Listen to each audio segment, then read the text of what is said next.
to escape. People set your mood. When you're walking on the moon, walking on the moon, chase your happy place. It will change your groove. When you're dancing on the moon, dancing on the moon. When we dance again, all our trouble seems to fade away. This is how I feel when you take me to some levels that I've never been. When we dance again, all our trouble seems to fade away. This is how I feel when you take me to some places that I've never been. When we dance again, that I've never been, that I've never been, that I've never, ever, never, ever, never been.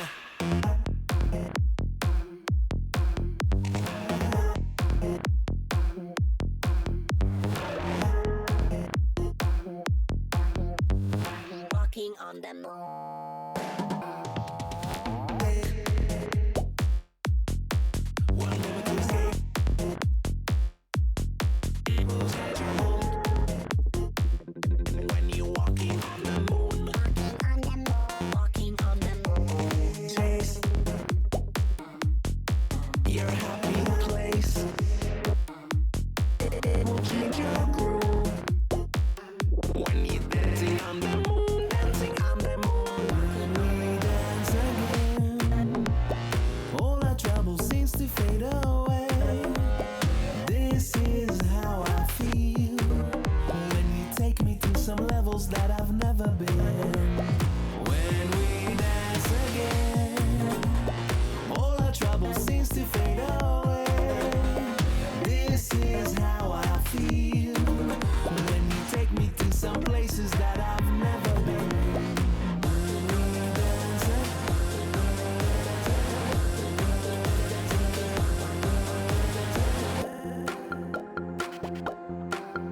that I've never been, that I've never been, that I've never, ever, never, never been.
to escape.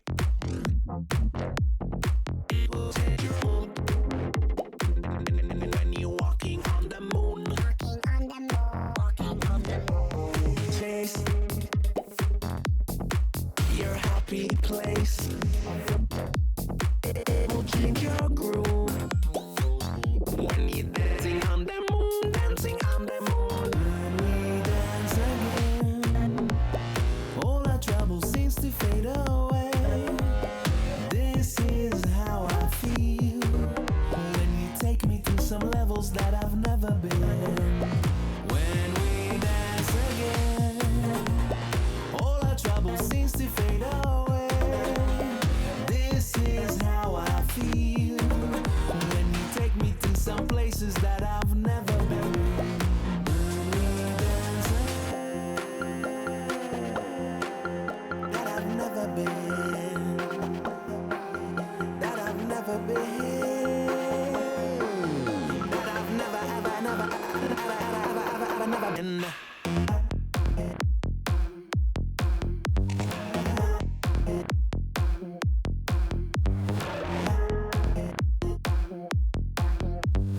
Walking on the moon. One moment to escape. People said you're old. When you're walking on the moon, Walking on the moon. Walking on the moon. chase your happy place. It will change your groove. When you're dancing on the moon, dancing on the moon. When we dance again, all our trouble seems to fade away. This is how I feel when you take me to some levels that I've never been. When we dance again, all our trouble seems to fade away. This is how I feel when you take me to some places that I've never been. When we dance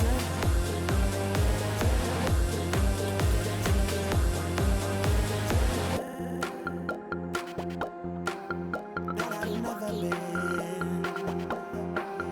that I've never been, that I've never, ever, never been.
Last week, I called the North American region the Wild West. It felt like the only things we were missing was a cowboy hat and a few straws of hay.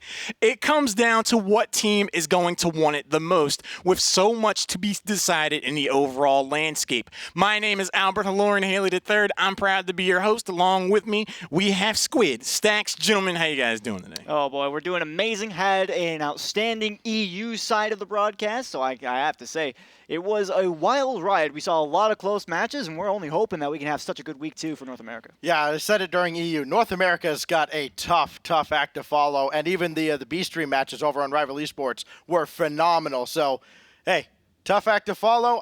I don't know that NA can keep up with what we saw, but if they even come close, it's going to be awesome. We will have an amazing day for sure. Let's take a look at the standings because this can shift so much week to week. Sometimes you have a doubleheader, perhaps even a tripleheader, so a lot is going to be on the line. And Wild West, unpredicted, you look at the standings and it's anyone's game. Quite literally, 6 teams with 1 win. You only need 1 to pull ahead, but I mean, everyone's going to have a shot at least everyone that's playing this week. We're going to be seeing RBG for the first time as well, so how's that going to stack up? Yeah, and I've said it before, I do think RBG is the best team in the league, and I know that's very much up for debate, but I loved the compadres last season. I thought Aeon and Astro might have been the best duo in the league at times, and now they add Rapid to the team. I think that's a very solid pickup.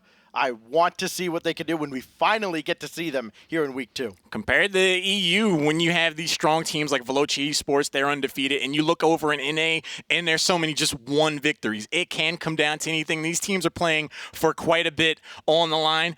RLCS spots. Top 2, you'll be able to make it there. The top 4 will return for the next season of Rival Series. But with so much volatility, you do not want to be in the bottom 4 to have to go through the play-ins again. Absolutely not. I mean, when we're thinking about that top 2, all of the current teams that promoted from the Rival Series doing quite well. You can see as well they're going to get a nice cut of money no matter where they place. But, of course, it's all about retention in your spot. You want to stay in that top 4. Top 2 is always it's a nice little bit. But yeah, and it especially worked out for the teams on the EU side as well. A lot of the teams that we've seen promoted, they've been picked up by some pretty nice orgs. They've got some nice decals now when you look at Mouse. And, of course, Savage from last season now signed by FC Barcelona.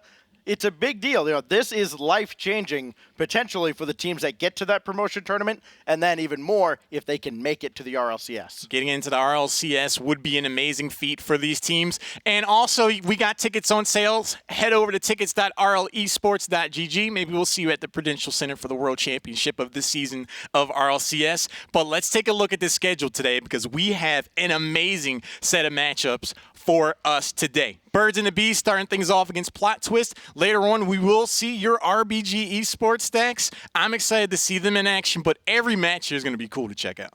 Yeah, it really is. And as excited as I am to see RBG Esports, I actually really am excited about the very first match we've got because we saw Birds and the Bees last week. They won an emotionally charged matchup with Afterthought. And now we get to see this Plot Twist team that, I know, Squid, you're really high on Plot Twist. You think they might be one of the best teams in the league. I do think that, and with this first match, we're going to see who's taking the lead and obviously taking that #1 spot right away. And you can see the rosters here with Mektos and Toroko. This is the thing about Plot Twist. It's like I have a lot of faith in these guys, but at the same time, I want to make sure I'm backing the right horse because these are 2 newcomers to the Rival Series. Birds and the Bees, to me, are a very interesting team to watch in this context because, like you said last week, Stacks, it was very emotionally charged to see them take on, a former teammate. But now they've kind of got that behind them. That drama element is no longer there. They're now free to just play the game at the highest level possible. Do they feel uninhibited? Does their level of play actually increase from what we've seen? We'll find out. But in terms of overall predictions, who do you think is going to take it this time, Squid? I've got Birds and Bees back on this one. Like I said, I got a lot of faith in Plot Twist to do well this season, but I don't think you're going to be able to match Birds and the Bees. Roll Diz is fitting well on the team. He's almost match and miss for shots, and boy, did they look strong last week. I'm going to back, the Canadian national champion, Toroko, and this Plot Twist team. I actually do agree with a lot of people that think they are one of the best teams in the league. It would not surprise me to see them in the promotion tournament when all is said and done. This is the first step towards getting there. For me, I do think that the Birds and Bees are going to take this series. I think a large weight is off their shoulders now, not having that dramatic matchup. We had our popcorn last week. I think that they're going to be able to move forward and just have so much momentum going into the rest of the season, but there's really only one way to find out. Plot Twist taking on the Birds and the Bees. Let's get into it. One thing that we kind of looked at with both of these rosters is there is only one player with previous Rival Series experience before this season. That's Pirates, of course, a part of the Dudes last season who barely missed out on the promotion tournament. But as you get into week 2 and all these teams have played now, Squid, it doesn't feel like that experience makes that big a difference because now you've got these rosters that have all played together. Yeah, well, you say that, but on the other side, Birds and Bees, obviously the former afterthought, they made quite the appearance at WSOE. Everyone's wondering, is that what they're going to bring to the table, or was that a one-hit wonder kind of instance? And we'll find out. It is best of 5. And we are underway between the Birds and the Bees and Plot Twist as Pirates returns to the rival series.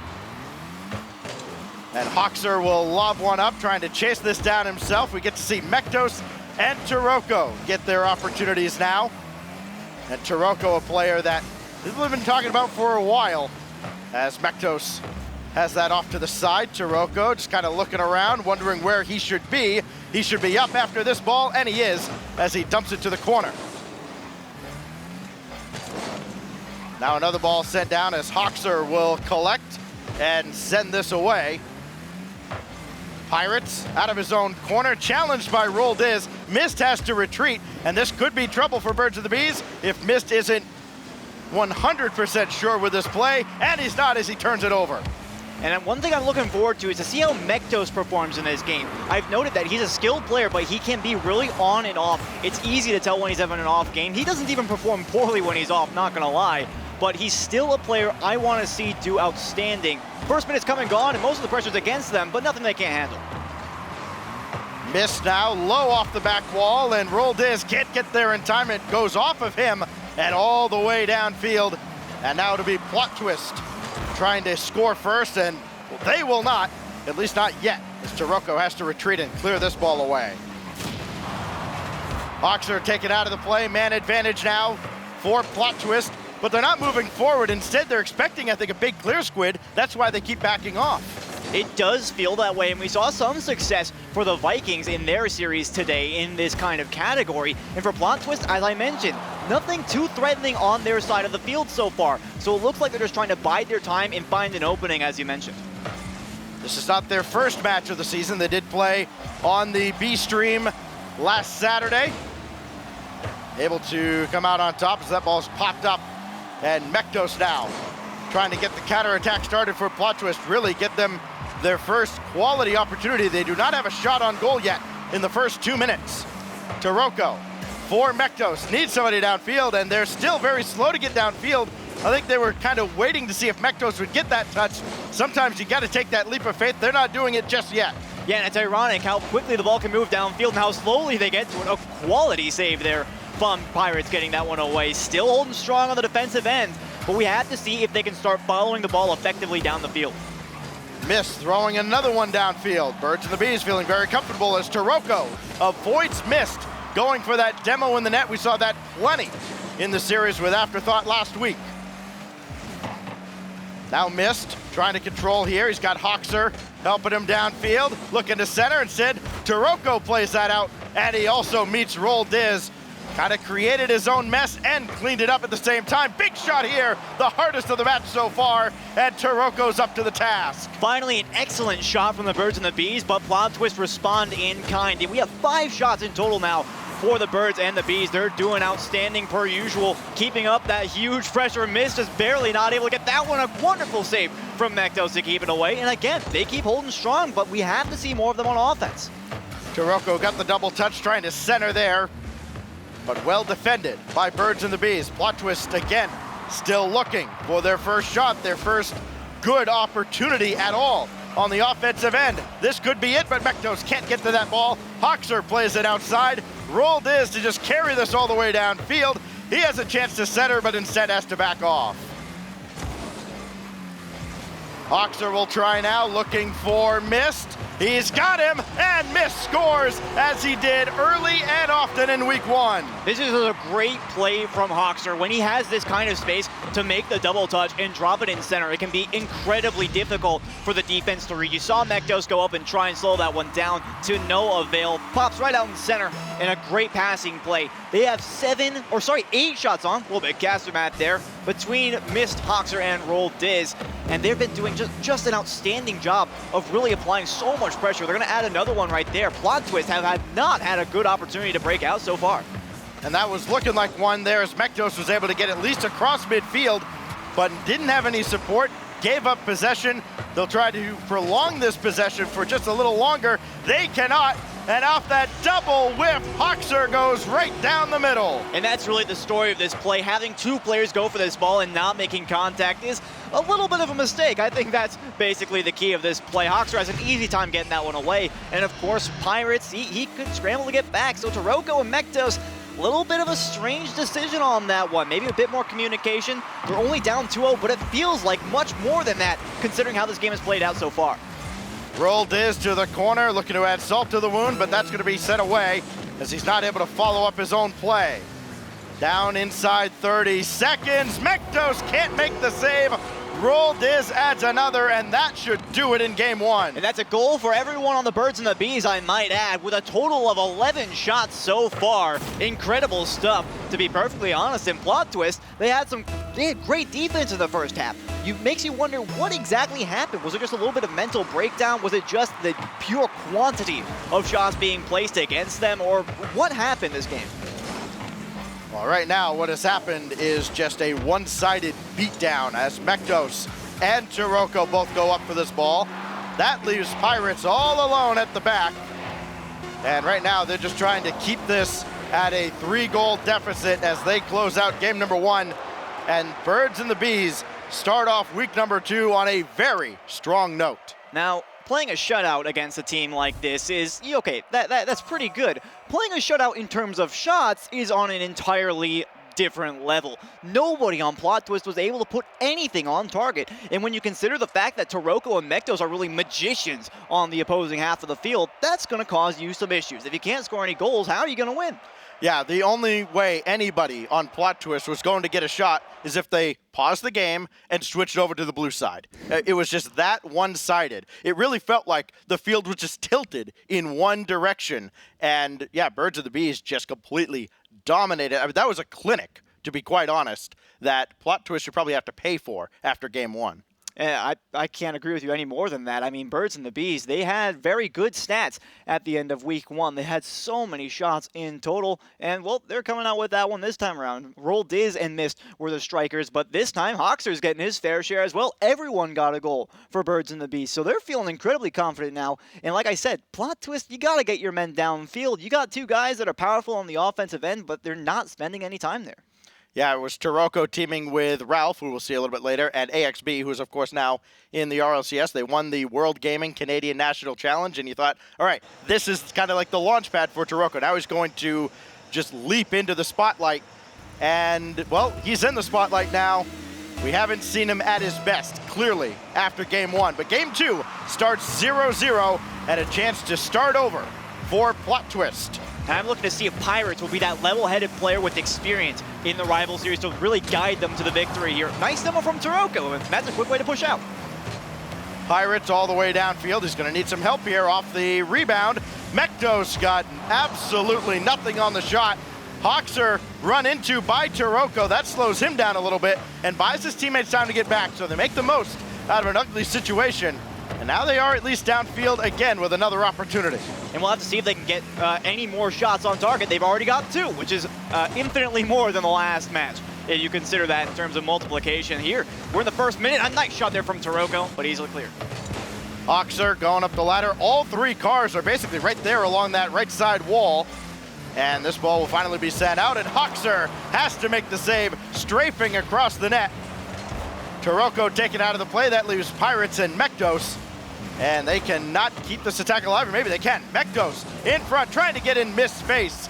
And now you're seeing a much more aggressive style from Plot Twist. Hasn't yielded a goal yet, though. Maybe it could here. Pirates, his shot stopped by Hoxer. And we saw Mektos going for that bump against the opponent. That's really indicative that he's starting to get the groove of things. And for me, I'm thinking this is dangerous stuff for Birds and Bees. You're entering uncharted waters with Plot Twist so far. I said it, I'll say it again. Taroko and Mektos are magicians on the offensive side, so you got to be careful of that. Pirates almost connecting with Taroko for a goal, but the save at point-blank range by Hoxer. You know, especially Taroko and Mektos, players that, if you followed the community tournaments at all, you've seen they've dominated in 1s. They've dominated in 2s. It's not relating to 3's success yet, but the game still is scoreless, coming up on the 3-minute mark. And Roll Diz will take over from Mist. Doesn't have the boost to chase this down, but he doesn't need it. Nobody's home, and the Birds of the Bees score first. Now, plot twist, I know you guys had a lot of offense, and you like playing on the blue half of the field, but somebody's got to be on the goal line for this. Roldiz has no trouble scoring in an open net, and I don't think anybody else on the blue team will either. Well, they say defense is for people who can't score, but the problem is Plot Twist can't score either, so they need to do something. Here is Mist blocking Mektos' attempt. And now Pirates trying to take that to the side. He's met rudely. Mist will take over for Birds of the Bees. That's a good pop by Roldiz, but nobody really chases that down. Well defended by Pirates and Plot Twist. Roldiz taken out of the play. That means Mist can come up if he feels so inclined, but he is waiting to see what Pirates or Taroko do, and Mist still dumps this off to the corner, and possession remains for Birds and the Bees. Here's a pass out to Roldiz. Follow up from Hoxer, not gonna be there just yet. Nobody at the net. Here comes Mist, but Pirates gets there just in time. And another dangerous double commit for Plot Twist. You can't be making plays like that. Turned out it to be a very dangerous play against them. Of course, didn't find its way into the back of the net, but it's never a situation you want to be in. So much respect from Birds and Bees as well. Quality shot from Hoxer. Kept off to the side, but it's not over yet. The deficit's still 1, but they are kind of starting to fall over each other in the defensive zone, our Plot Twist. Down to the 2-minute mark. Pirates needs that midfield boost more than he needs the ball, but now he needs his defense to make a stop, and Taroko does just that. And he'll even kill that for himself. Mektos had an angle around the defense, but just could not steer it on target. And now Hoxer will throw this off to the side. He'll chase himself. Mist also trying to flick that on, and instead it goes to the corner for Roldiz off the centering attempt. And it's sent away yet again, but now we're down to 1:20. Plot Twist still lacking opportunities in the late stages. Yeah, we've had some breathing room for him so far, but nothing significant. We saw a couple of shots on, but it feels like we've reverted to game number 1, where Birds and Bees were getting a vice grip on their opponents, and a little bit of a mistouch right there will allow for a bit of a breakout, but I want to see more Taroko, and I want to see more Mektos in the offense. You guys got to move it downfield, and they finally have an opportunity here in the final minute. Mektos had a chance out in front, sent away by the defense of BNB. And now Taroko. We know what he can do if he's given time and space. Birds of the Bees making sure he does not get either. Mektos now, he'll need to follow this himself. That goes off of Roldiz. Could be trouble. Loose in front for Pirates, and Roldiz recovers. Such a good play from Plot Twist as well. You could see Taroko playing for that high ball. Instead of going for the shot, he played for the dunk. Incredibly smart play, but it never turned out for them. So Plot Twist, they gotta have so much momentum as they move downfield in the final 20. Mist will dump it to the corner, play this himself, and more valuable seconds coming off the clock as Hoxer makes it clear. Roldiz finishes the job, and Pirates can only scramble back to make a desperation save. Here comes Plot Twist. This needs to be their best attack, and Roldiz makes the save and slams the door shut. By no means a bad shot from Pirates, but for Roldiz, that is a textbook save. He does not miss those. In those clutch situations, it can be hard. The nerves can get to you, but this is no stranger to making clutch saves. Roldiz clutching it out for his team. Birds and Bees with only 1 goal this time around, and they had a shot disadvantage. Their first shot turned into a goal, and it was due to an overcommit from Plot Twist. I love the offensive aggression. They had a lot of good shots this game, but that one mistake on the defense cost them the entire match.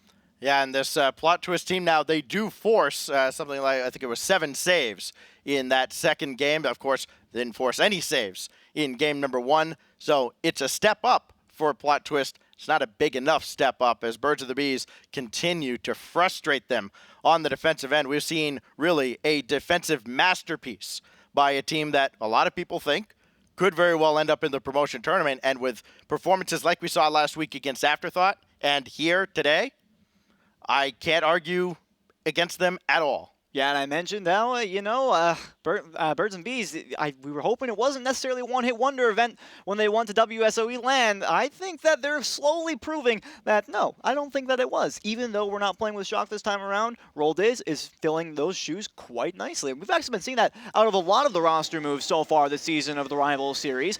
And like I've said, Roldiz is no exception. He's filling right in. 3-0 in game 1, 1-0 in game 2, but they say sometimes the hardest win to get is the last one. You need to close out a team. Let's see if Plot Twist has saved their best for last. They probably have not. 5 seconds in, Hoxer scores. And they've been keeping Plot Twist at 0 goals so far. All they gotta do is do it again for these 4 minutes and 55 seconds, and they got themselves a series win with a sweep. This would be the first sweep today when you consider the EU broadcast and the NA broadcast, and it would be a heartbreaker for Plot Twist because this was supposed to be a match where they could potentially take the lead in the rival series.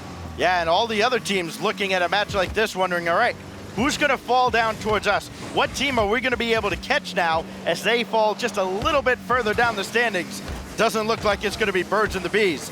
Taroko's shot, that one's saved by Roll Diz. Maybe their best shot so far. Mayhap it was, but since Taroko and Mektos getting a little bit more comfortable on the offense is the key for Plot Twist. They've got a shot this game so far, and hopefully they can do some more damage on the blue half. Oh, that one off of Mist. He could not get out of the way of Roll Diz's shot.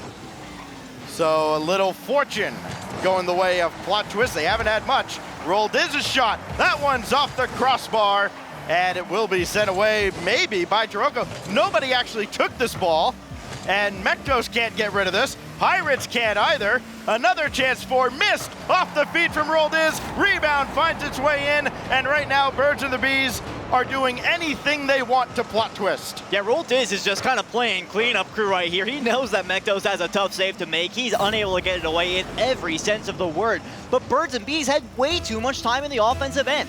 Plot Twist were unable to get an impactful clear in any sense of the word. It was just ridiculous how long that ball was able to spend on the orange hat.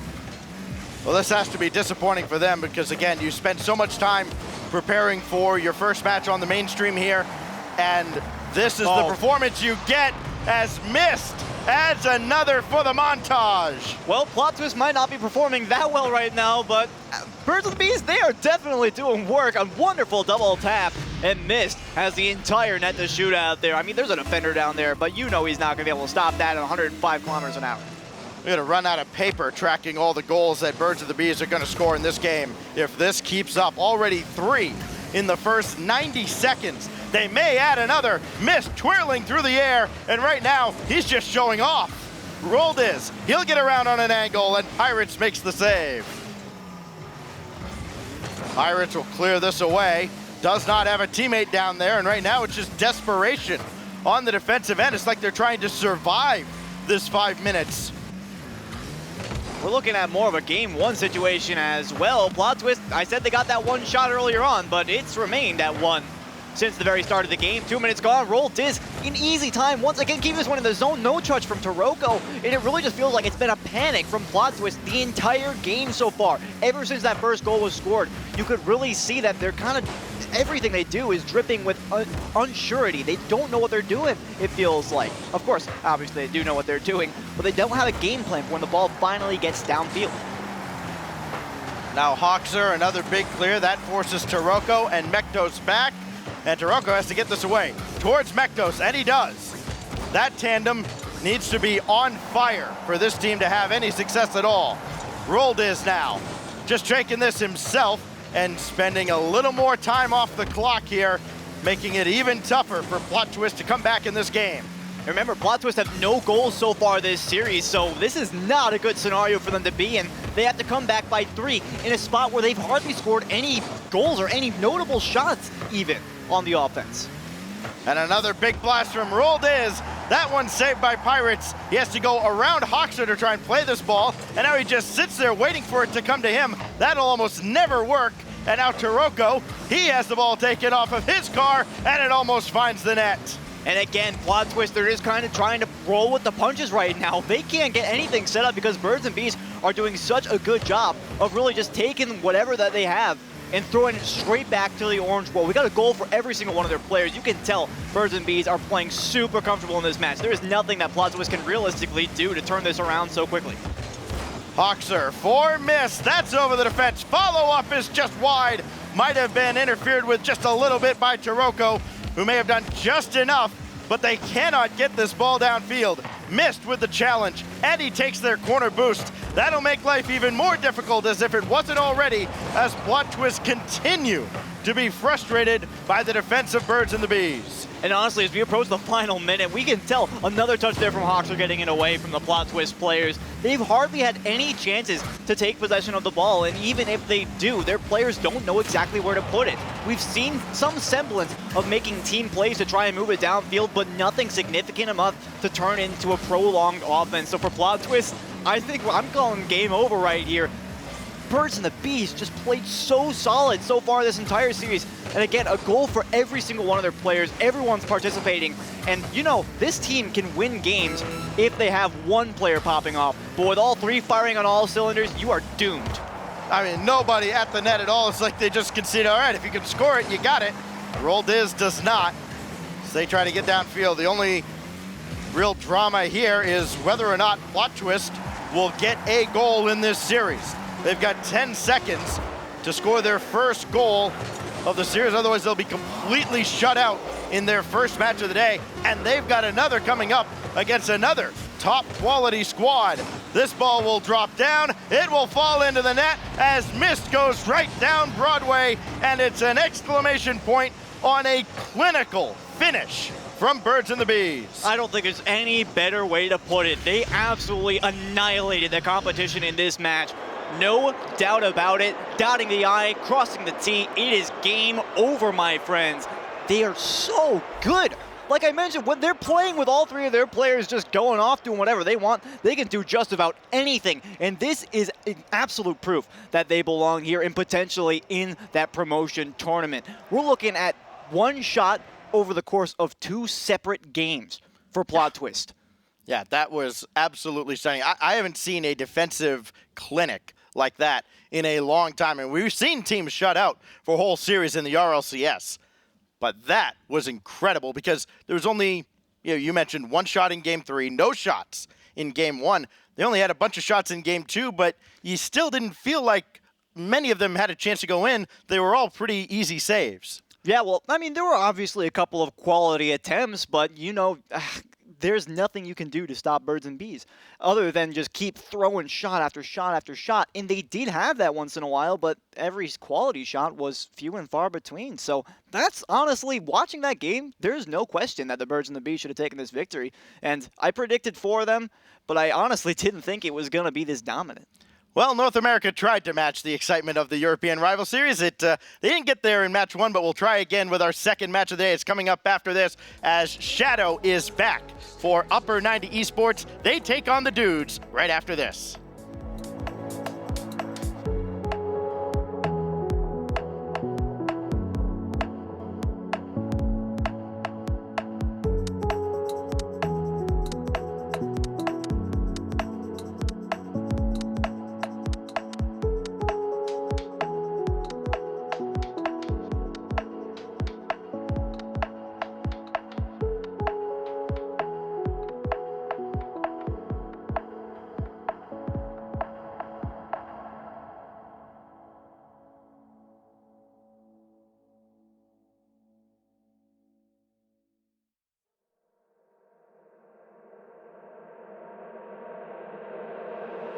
Solar eclipses.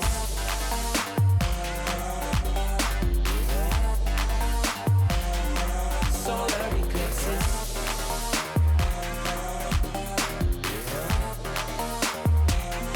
Solar eclipses. Caught up in your gravity, always end up lost in your wake. Intoxicated, maybe we can start again. Caught up in your gravity, always end up lost in your wake. Intoxicated, maybe we can start it. Maybe feeling change, I could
can make it is real. Maybe we will, though. Give up the ego. Making it feel good. Too scared to just let it go. Too scared to just let it go. Tomorrow we build. Depends on the future we want. We can make it as real. Maybe we will, though. Give up the ego. Making it feel good. Too scared to just let it go. Too scared to just let it go. Caught up in your gravity, always end up lost in your wake. Intoxicated, maybe we can start again. Caught up in your gravity, always end up lost in your wake. Intoxicated, maybe we can start again.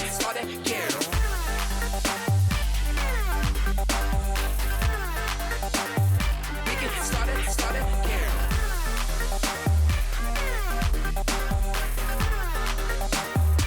We can start it.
Welcome back to week 2 of the North American Rival Series. For a team whose name is based around a curveball, the third act, I think even they might have been surprised over on a side of Plot Twist at the amount of shots that they would have been able to pull together on one hand.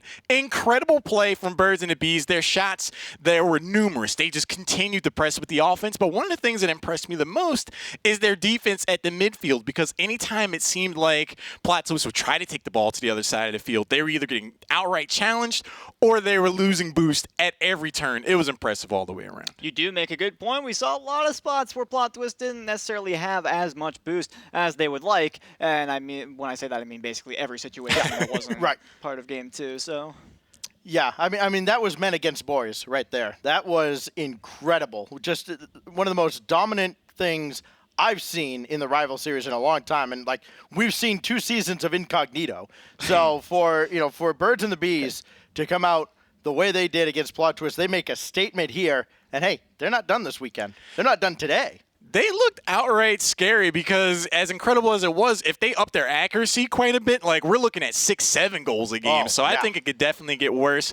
But let's move on to the next matchup. Really excited to see both of these teams upper 90. I called this squad the dark horse going into the season. They've been playing to that potential. I think they're going to be a team to watch for the rest of the season. you're definitely right in that regard. Taking down the Peeps in a 3-0 sweep was more than impressive in my book. Of course, they did end up losing out to Plot Twist and Afterthought, which is unfortunate. They played with Slushy instead of Shadow when they did play against Plot Twist, so that was a little bit of a different roster shakeup there. But I've got lots of faith. Democat and Shadow have been really pulling it out, and for the dudes, I mean, I kind of want to see another match out of them because I didn't think they were looking like themselves when they played against the Embers. Yeah, and Joe Fresh has kind of become kind of a cult hero with a lot of fans of the bubble scene teams, and for the dudes to get there, for Joe Freshness to get into the Rival Series, it feels a lot like when Joro qualified for the rival series. He's kind of got that following coming in with him, and I really want to see how he does now. Again, under the spotlight. It's the first time under the spotlight for a lot of these players too,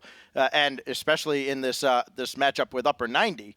And what I really want to see from Upper 90, you mentioned it. Shadow didn't play their last match. I want to see what kind of a team they are with him, because now they're already 1-2. They need to buckle down and win out pretty much the rest of the way if they want a spot in the promotion tournament. And we've seen instances where one roster change has a huge impact, so this may be the dudes' moment to shine, but we'll find out. In terms of predictions, who do you think is going to take this series? I mean, I love the guys on U90. I know the Democat's a grinder, and I've been calling him out for being an outstanding player who's really worked for this one, but I'm giving it to the dudes. I think that they're going to be able to pull this one out, and Skills actually came from U90 to play with the dudes. I'm not saying he made the right choice, but he's been looking strong. Look, let me set the table for you. I'm 0 for 3 right now on the day. So, All right. The dudes, I would like to apologize, but I think they're going to win this matchup. So I guess congratulations to Upper 90, who will inevitably win this matchup now. But no, I do think that the dudes are the better team on paper. I think that the Upper 90 is just a little too inconsistent for my liking. I feel like the dudes are in a prime position to fix a lot of the problems that they ran into last week, but I do think that Upper 90 will be able to take the series just because they continue to play at the level of their opponents. From what we saw last week out of the dudes, I do think the Upper 90 is up to that challenge, and should the dudes start to find more of their potential, Upper 90 is going to be able to match them as well. So I do think that they can take it, but there's really only one way to find out. Upper 90 Esports taking on the dudes. Let's jump in. Yeah, Lauren's just racking up these prediction points. Just going against me all the time. He is. I mean, it's an easy way to win, right? So, let's get out of business, though. I mean, Shadow, we talked quite a bit about how he wasn't in their last match on the previous Saturday. What does he bring to this Upper 90 team that makes him so dangerous? Well, Shadow, he brings just about everything. He has 42% of the goals scored by Upper 90. And mind you, he only played in 7 of the 11 total games that they played over those 3 series that they had last week. So he is a very strong offensive force for his team. And obviously not playing against Plot Twist, and he still got all those goals. You kind of lost your striker. Maybe that's why they ended up taking that loss. And I have to respect what Holoran said as well, because he brought up some very valid points about Upper 90. I have faith that they're going to be able to make this a challenge, but in the overarching scheme, I'm not sure if they're going to be able to pull it out. Yeah, again, 1-2 already this season as they play their first match of week number 2, and it really is do or die at this point. We had mentioned before that, no teams had made it into the promotion tournament having lost 3 matches. So that X&2 is pretty much a hard cutoff. Democat beaten out by Joe Freshness. As Shadow will play that off to the side. And Rodoko looking to center here, but not having a teammate as Democat is taken out of the play. Living up a little bit to his name there. One name I am looking out for, though, is Rodoko. He didn't have a lot of participation for the Upper 90 guys in the last week, but I'm wondering if that's because he's just not planning on being so much of an offensive presence, or if he's just trying to pick that third man role so that way he can be able to support Democat and Shadow, as I mentioned, in his striking role. Ralph bombing another one downfield as the dudes look to score first here in week 2. Popped up in the direction of Joe, but he does not come after this ball. Instead, he waits at the back. Now Skills. He'll try to carry this one out right at Democat. Democat, no doubt, going to be looking for Shadow, looking to get a bump on Joe Freshness as well. Neither happens. And now it's Rodoko just trying to stall things out a little bit as Upper 90 recovers on the defensive end. And we're looking at an even game so far, Upper 90 keeping pace, and this is the thing that Holoran was actually talking about. They're able to match up to the opponents that they're playing against. They don't necessarily play at their own level, so it's great to see. But in terms of stats so far, it just feels like they're incredibly even. Possession hasn't been in one favor or the other. Ralph almost getting one on target there, but not quite. Democat misses that ball, not able to clear it off to the corner. This ball comes in from the corner, but not a very convincing effort. This one may be, but Democat able to stone Skills right at the line. And this will be set off the crossbar. Not out of danger just yet, as one defender was knocked out of the play.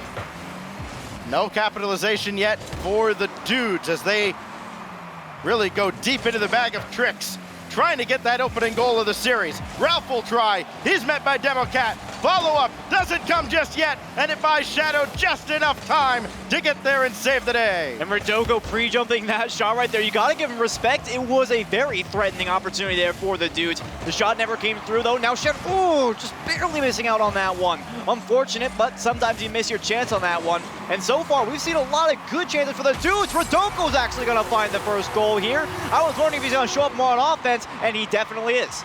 It's Rodoko who does strike first for Upper 90. What a shot, too. It seems like a pretty basic shot, but when you're kind of passive for most of the game, you can really surprise a team with that shot, and they were all just caught flat-footed. Were the defense of the dudes. So it's Rodoko from Democat, right around the halfway mark, and now the dudes need to answer, and they just about do. Joe Freshness finds the upper corner.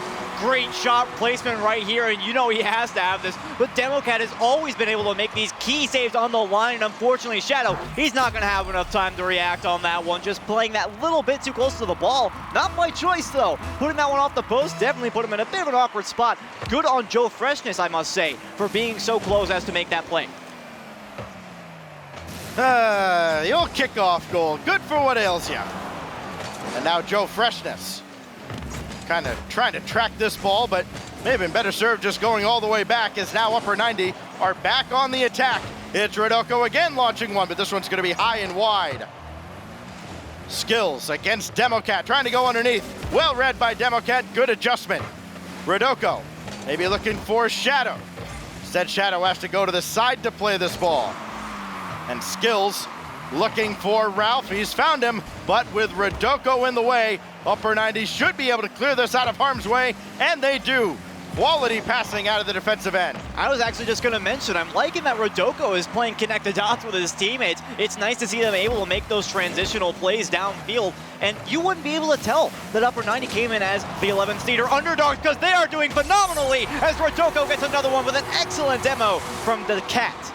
Yeah, this one, you just think of your skills. Okay, I've got plenty of time. I can recover on this. No, you cannot. It's Rodoko from Democat again. And again, Upper 90 back in front. So the dudes have 1:09 to answer that goal. It did not take very long. They scored basically off the kickoff the first time around. Rodoko looking to add an insurance goal, but he will not as we get down to the 1 minute mark.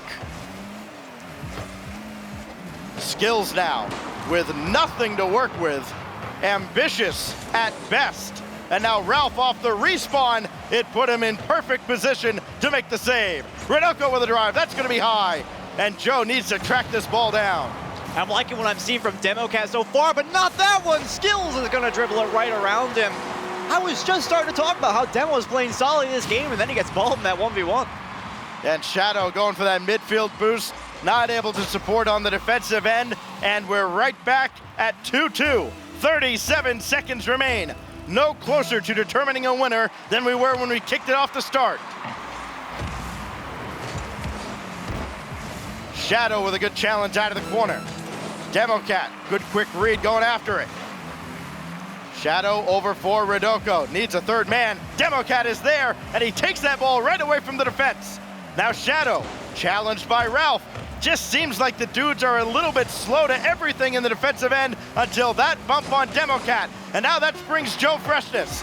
That goes off of him though, and now the dudes need to scramble back.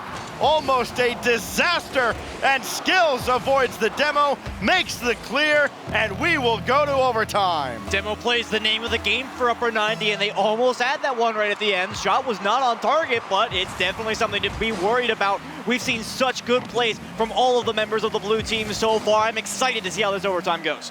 Yes, demos are a legitimate tactic. Here's Joe looking for Ralph. Instead, the dudes may have to scramble back unless Skills can make something out of nothing. And he has won that challenge over Rodoko. Here's Ralph, and he put it well high. Joe Freshness with the follow.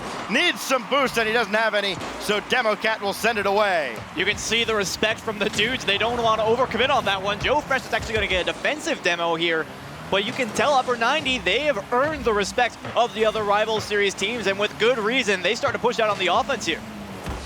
Skills all the way downfield, trying to take advantage of a bad clear. First, they need a bad clear in the first place.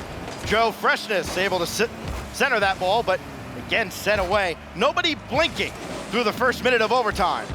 It really does feel that way. Lots of back and forth, couple of opportunities on net for both teams. Who is going to crack first is the real question. Are we going to see more physical plays out of upper 90? An unintentional one right there. Skills will take out Shadow, but that also did work against them, as Ralph had no passing target. Skills has Joe Freshness downfield, but a good challenge keeps things alive, but Ralph will follow this. That's off the backboard, off the save. Skills to center. Nobody went up for this. Finally, Shadow does. And had anybody from the Dudes been challenging, it could have been over. It is anyways. Skills secures game 1 for the Dudes. Outstanding shot from Skills, per usual. The star striker for the Dudes, earning himself 2 goals this time around and assisting the third. He is really doing work for the Dudes. Once you get that open spot on the backboard, you can count on him being there. Yeah, everything the Dudes does, Skills has his fingerprints all over it. 2 goals from 4 shots. And a big-time performance in game 1. That should really set the tone, I think, for the Dudes coming into this weekend. Set the tone going for this weekend, but, I mean, they still got to win out the series. I'm not ready to call this one quite yet because upper 90 were looking good as well. Demo plays left and right. They had 7 shots to boot. Caster Math strikes again. You know, it's just going to happen. It just is. Yeah, pardon my excitement. I picked a team to win and they won game 1. So yeah, I will I'm take excited it. for you. If we could end the series right now, that would be great. But unfortunately, we can't, so we have to keep going. But yeah, for the Dudes, a really kind of a gritty win for them because they were in a dogfight all game long with upper 90. They trailed twice, but they get the goal that matters in overtime. Yeah, I mean, that's just that golden goal territory, and they have the game 1 win. That's what the stat sheet is going to show. However, they're encountering a lot of resistance for their high-voltage gameplay. Rodoko especially stepping up. That was the player I was kind of looking at saying, okay, he didn't get a lot of participation in the first week, but now he's stepping up. He's showing that, hey, I know that Democat and Shadow are doing a lot of the work, but I can get my word in edgeways and make sure that I have an impact. Yeah, Shadow didn't really factor a whole lot into that game. I want to see him step up in a huge way going into games 2 and, of course, beyond if upper 90 make a long series out of this. All we have is an overtime game between these 2 teams. That one goes to the Dudes. Let's see what they do for an encore in game 2. And I must say, a nice follow-up for that sweep we just saw, so there you go. You got your closer NA performance. Oh my goodness, Rodoko! That is not allowed. Coming off of the crossbar, he's just going to do it himself. I really have to say, how does this happen? I mean, nobody going up for this at all, and he just tucks that right in under the crossbar at 8 seconds in. Upper 90. They will not go quietly. Apparently not. And Rodoko, I said it, he got 2 goals in that last match. It was nice to see him participate. Some of you might have been, oh, he didn't secure the win for him, though. Well, that is your rebuttal. He's just going to shove that in your face and say, read him and weep. Cards are all on the table now for upper 90. They have this lead to hold on to for a massive chunk of gameplay. Here's Shadow, got the dunk, but Skills right there to back up the play. But Shadow not able to get back in time. What a play set up by Skills and finished by Joe. And honestly, this looked like it was favoring upper 90. When Shadow got that dunk and Skills had to take over, it looked like it was really in their favor, but by the end of the play, it's clear that that looked pretty calculated. Past one man, past the second, and as Joe Freshness in the midfield open for the pass, you could tell the third man was not expecting to have to play that kind of situation. This ball centered for Joe Freshness, almost found the angle. This goes right by him. Ralph will try to take over. He cannot. So we remain tied as we, at long last, get to the end of the first minute. Ralph now looking for the double touch, but he's going to be met by Democat. Skills. Demo got a piece of that too. Democat has been very good on the defensive end, but his teammate has not been. Shadow missing that ball uncharacteristically, and Skills is there to punish him for it. Yeah, he's put in an awkward spot, though. I mean, Shadow from there, if you're looking at that, you got to choose a place to meet that ball, and you don't really feel like you have any good spots to meet that one, especially with your teammate being taken out of the play. You know you got to make a play. Suddenly, all the weight is on your back. And I have to admit, Shadow not playing up to the par that we saw in week number 1. You were talking about how you wanted to see him show up more, and finally gets a save right here, but it was still a little bit sketchy. Another ball loose in front that Joe Freshness got to. Now Ralph will put one on, it's just wide. Shadow met by Skills, upper 90. Looking a little bit like Plot Twist at times, just they're a little slow getting out of the defensive end. Here's Joe again, beaten to this ball. And now finally a quality touch. Democat shot just barely blocked by Skills. Ralph is way downfield.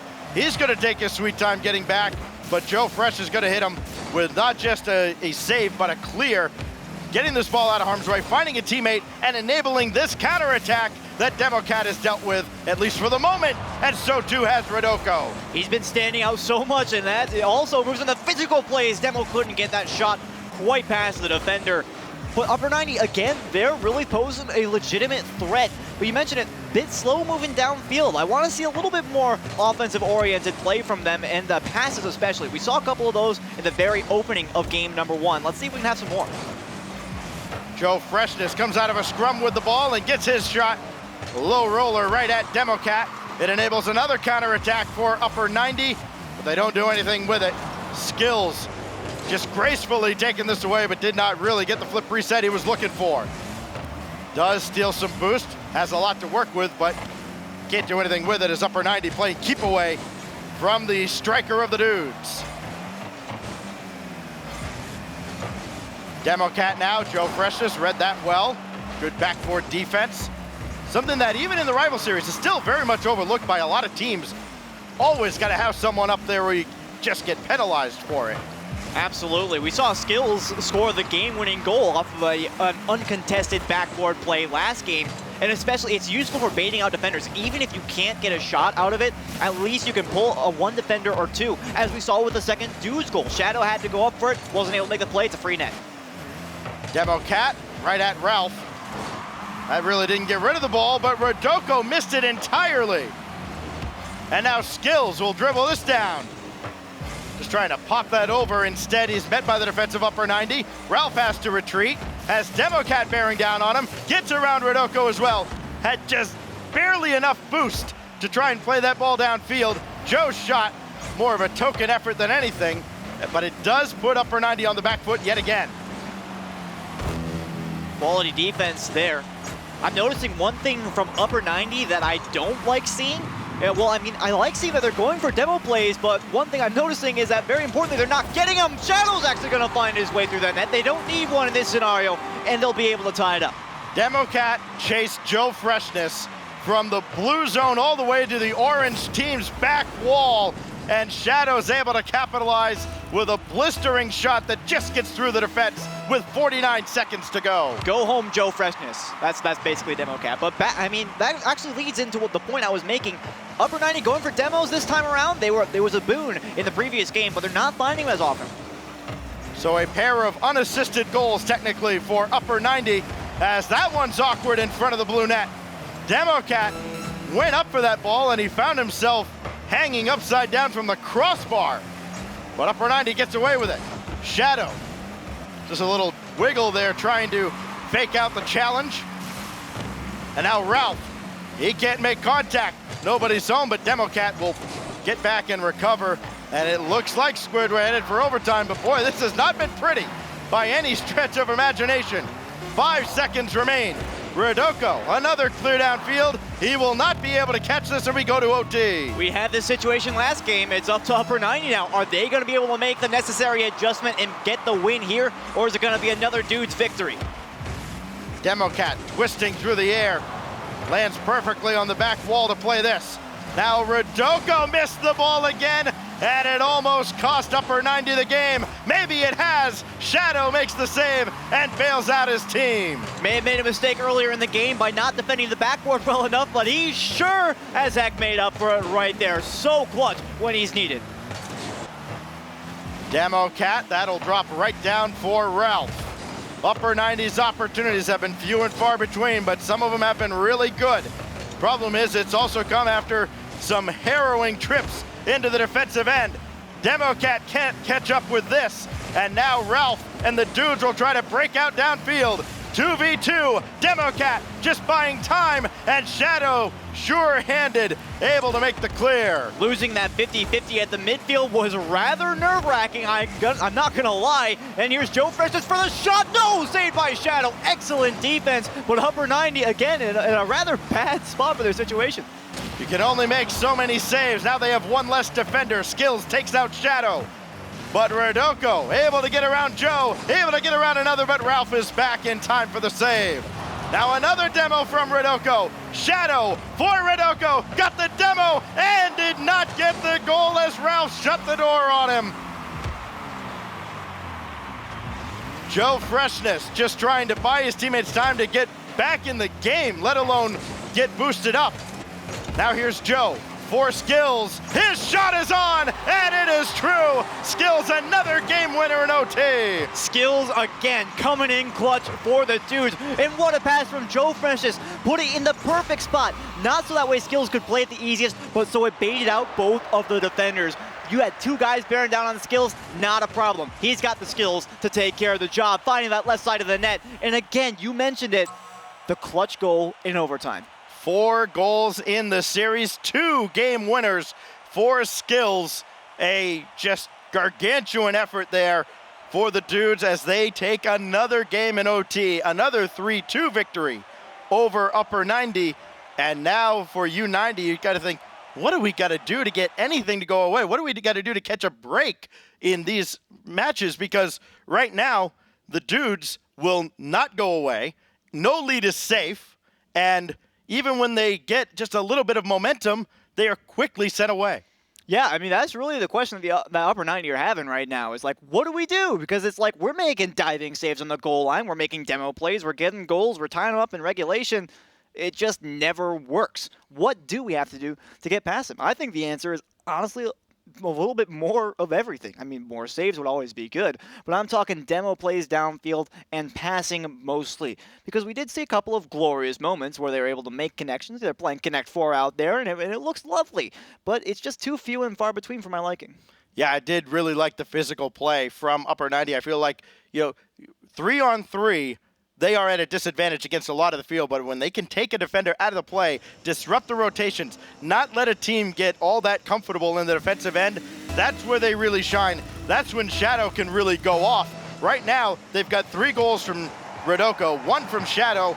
Maybe Democat needs to actually find the back of the net instead of blowing up another car. We'll find out if Upper 90 changes anything or if anything yields another result. Skills just throwing one off the backboard, and now here comes Shadow, doing what he does best. He's picked his spot, and he forces it through. He does not care if there's a defender in the way. He's going to say, I'm scoring this, and there is nothing you are going to do about it. He's been so good at putting the ball in the back of the net from week 1. That one didn't even touch the ground. So, he's just saying, like, as a little bit of added flair, I'm going to dunk you and still keep it in the air. You don't get any style points worth anything in the rival series, Are you but sure? you certainly get appreciation and the admiration of Squid. Yes. Which is also worth nothing, but I mean, he's right. Here's Skills for Joe Freshness. Rodoko off the corner. That kicks out right in front. Ralph wasn't ready for it, and he whipped it entirely, but nobody from Upper 90 able to capitalize. Now Rodoko. He'll flick another one on. That one's saved by Ralph, but it is a double commit. Skills needs this from his own back wall. He's got it. And Democat. Nobody home. Oh, just barely getting back was Ralph. They are playing with fire at times, it seems. The dudes, you've seen Ralph scrambling back to the net, barely able to make some saves, but just a half second otherwise, and Upper 90 could have 3 or 4 more goals in this series. That one's just gonna get pushed wide, and Joe Freshness needs to buy his teammates time. He has not, and now Skills will try his luck with barely enough boost to work with. And barely enough boost to work with rather nicely segues into my point. We were seeing a lot of offense there from Upper 90, and that included boost control in the opposing corner and at the midfield line. That clear from Joe Freshness was absolutely key in order to allow a reset for the dudes. They desperately needed to get skilled up and be ready for the next play. They are now, but still more upper 90 offense. We're seeing only shots for upper 90 so far. 6 in total with that. Nice one from DemoCat, but he still hasn't found the back of the net this series. Joe over 2, but DemoCat, last one back, right at the midfield line, stops the dudes from getting anything going on the offensive end. Shadow will circle around on this. So Joe forced to make another big save off it, or big clear off the back corner. Eventually the dudes have got to get downfield. They cannot sustain this. Skills not going anywhere with this ball, just inviting upper 90 into the zone. Prop up a chair. This will drop down. Who will get there? Rodoko will go spiraling up, but he can't get a pass to anybody. They don't need to. That pass went right to Shadow. Problem is, Skills is not a teammate. Now I'm going to take us back in time a little bit to that upper 90 demo on the back lines. They looked like they were getting pushed out, and it was great awareness as well to demo that back man and keep the ball in the zone. They're still trying to do that. We've barely even seen any of the blue half of the field. No shots yet for the dudes. Joe Fresh is over to Skills, and there's the first one, but it's not underneath the bar. Shadow with a great challenge at midfield. Rodoko's over there in the corner as well. Skills make sure that ball doesn't get to the center. Instead, it finds Shadow, which could be equally dangerous. DemoCat is finally on the board. And with great placement as well, of course, we know that shot placement is so important, but when you're Shadow in this situation, you realize that you've got a lot of cards in your hand, realistically. Force that bad touch from the defender, and Demo has an easy time getting it past the last man. A 2-0 lead now for upper 90. If I'm not mistaken, this is the biggest lead they've had so far, and with only a minute 45 to go, hopefully they can hold on to it. Yeah, they haven't been able to hold on to a lead yet. They've had a couple of one-goal leads. Ralph around the corner, but not out of the zone. Here's DemoCat again. When it rains, it pours. It's a torrential downpour on Wasteland. 3-0 now for upper 90, the most goals they've scored in a single game this series, and they're looking for more. That was a passing play you're going to remember from Rodoko over to DemoCat. And again, Rodoko is finding his spot. He's been doing his part on the offense. He's paid his dues, and upper 90 are really benefiting from it. Well, this is the best upper 90 has looked since we saw them on Friday in week 1. Again, when they swept the Peeps. Ralph missing on that ball, and that just about sums up this game for the dudes. Rodoko popping another one. Shadow not able to catch up with it. But with a 3-goal lead, that stings just a little bit less. It does, but for Shadow, you know, that's something that you're going to take, and you're going to say, okay, just a simple mistake. We'll get him next time. And upper 90, again, they've had a majority of the offense by far. Another shot from Skills, but nothing too significant. Demo with a redirect. It'll be blocked away by Joe Freshness, and that just compounds my point. Upper 90 looking so strong. And if you bring it back to a team having a closeout opportunity, the last thing you want to do is give them any confidence at all. You beat them twice in overtime. Game 3 is your chance to really crush their spirits and get out of this with a sweep. Instead, now not only have you given them a little bit of hope, but they look incredibly comfortable to upper 90 in this game in particular. They can carry that on for the rest of the series, perhaps. Yeah, we're no strangers to reverse sweeps here. I mean, you know, we've seen plenty of that before. Yeah. So for upper 90, scoring this 3-0 and keeping the dudes on their back foot the entire game long, this is a real turning point. We're going to have to see, did the dudes just get a little bit complacent, or was this upper 90 waking up and finally making use of their entire offense? Because we saw lots of good passing plays, a couple of key physical plays, and not overusing them, I might add, which is the important part. You don't want people diving on those physical plays all the time. And boost control. Those are the 3 big points for me. Passing plays, demos, boost control is the fact. That's actually the factor I didn't consider before we started this game, but definitely came to light as we moved forward.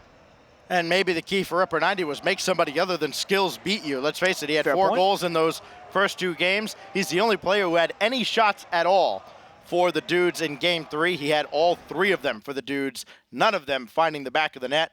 Just a great comeback effort there from Upper 90 to take a game in this series, and now they've got big momentum on their side going into Game 4. And I mean, think about it. This is a strong win for Upper 90. The dudes never really had a strong win. 2 overtimes, as we mentioned, about a minute and a half long each. So they're looking at this and they're saying, okay, guys, we got to be worried now, because if Upper 90 starts scoring all these goals in regulation, we're not really going to be able to match pace with them. And as you mentioned, Skills being the only effective player on the offense is going to cause a lot of issues. Sure, he's the leading scorer, he's got the most shots for your team, but that doesn't mean you need to rely on him for everything. Joe Freshness and Ralph are going to have to play their part.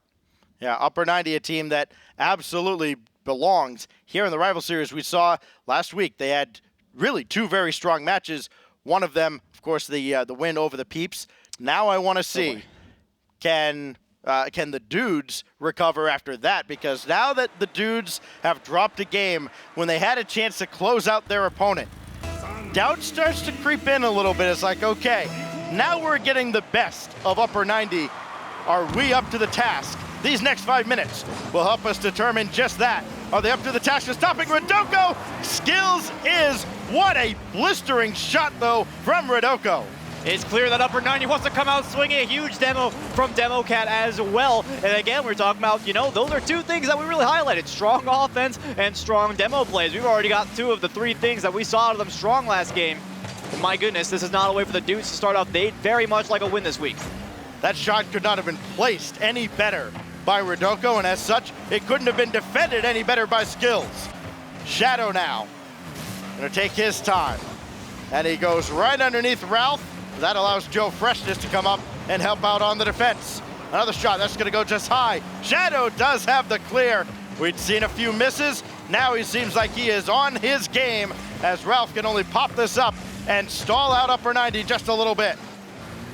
The dudes finally finding their way onto the blue side. That's an important note to make. Upper 90 had a lot of control in the last match. So now on the blue side of the field, no save from DemoCat there. Skills will find a nice gap. And it's Skills yet again. Make somebody other than Skills beat you, but Ralph able to put it right in his wheelhouse, and he beats the defender on what's little more than a penalty shot. 1-0 to the dudes. And Demo should know better than anyone how good Skills is at placing those shots. Of course, former teammates, they did so well in the Renegade Cup Finals, and now facing off here, it's got to be a bit of a heartbreaker.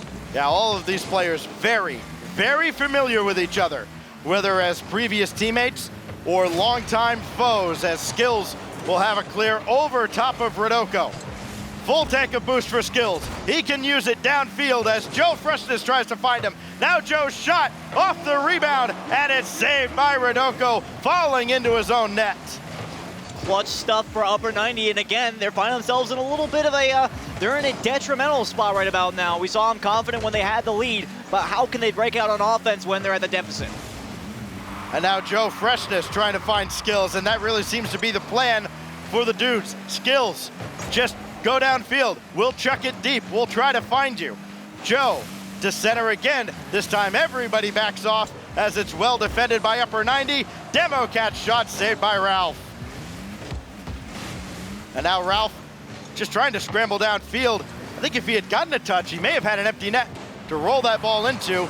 As such, it remains only 1-0 in favor of the dudes. Upper 90 looking for a quick answer. DemoCat for Shadow. He's pushed it wide, and Joe makes sure that there's no real follow-up, as that one's saved by Skills. Excellent read by Skills as well, I might add. And for Upper 90 right now, we're seeing a lot of effort being put into the offense. We've seen a couple of demos, we've seen a couple of passes, but so far the execution is just that little bit off that they absolutely need and will need moving forward.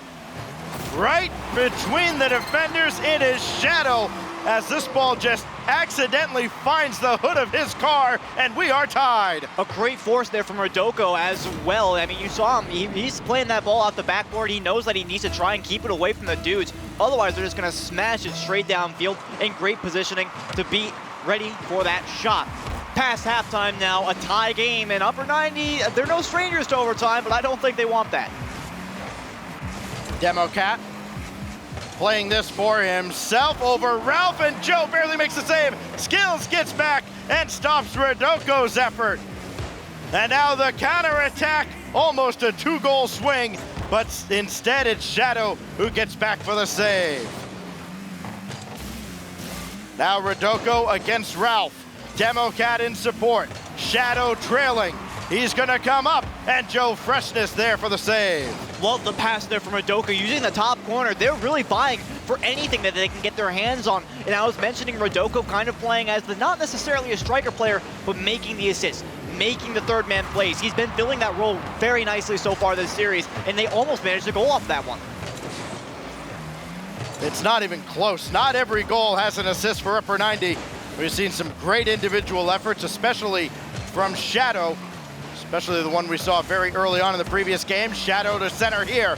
That one's blocked. Democat has to race back. Skills running interference, and Shadow gets back in time. So too does Democat to make the save on the rebound. Always the clutch player was able to avoid the demo long enough, install the offense for Shadow to get back. Now Rodoko with an opportunity in front, off the crossbar and away. Shadow's gonna follow it up and ensure that one finds its way across the goal line.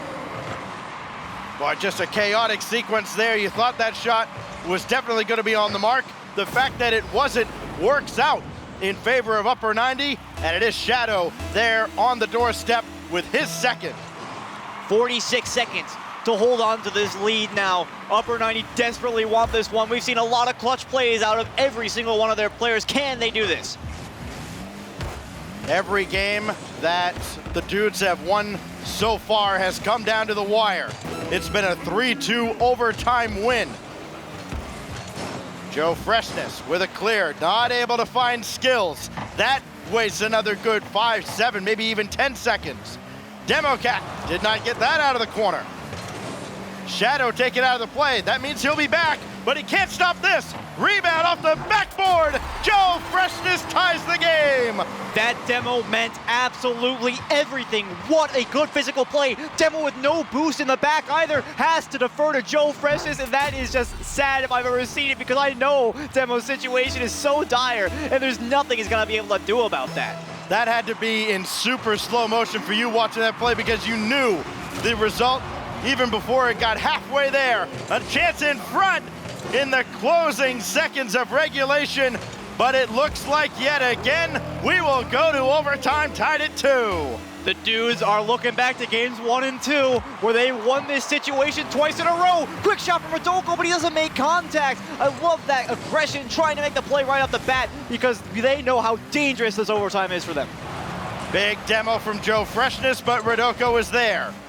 Now Ralph looking for Joe. Skills, he is lurking. Oh. Joe not able to put that in with style, and instead, Skills has to buy time for Ralph. That is trouble though. Ralph hit in the corner, and Joe Freshness has to clear it away. I like that play from Rodoko. Didn't want to dive in on that one. Knew the dangers that awaited, and he knows that he can trust his teammates on the back end of the ball. Joe Freshness coming in off the crossbar. Skills gonna have to fight to keep up with this ball, and Shadow will clear it away. Upper 90 got away with one there. Now let's see if they can take advantage of their good fortunes. They've dropped the other 2 games that have gone to extra time. Joe Freshness needing to get around the defense of Rodoko. And he, well, with a little bit of help, they will. Now Ralph coming on, and Shadow had to get there, and he did. This could also be trouble. Could be a numbers advantage with all of the Dudes circling the wagons. Democat playing that softly. He saw Joe Freshness over on the side. Shadow clearing to the middle. Also a dangerous play. Rodoko a little bit better, but it's right at Skills. That's not where you wanted it. And Skills with his 3rd overtime winner. And Skills, obviously the clutch MVP for the Dudes, and Shadow right there. We saw it 2 times now. The huge defensive width, you can't get around that one.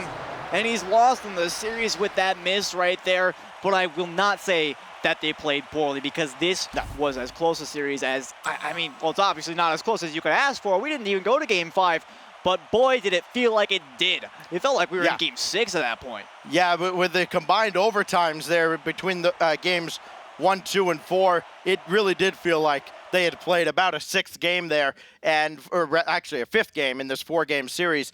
You know, the Dudes, give them a lot of credit though, especially Skills.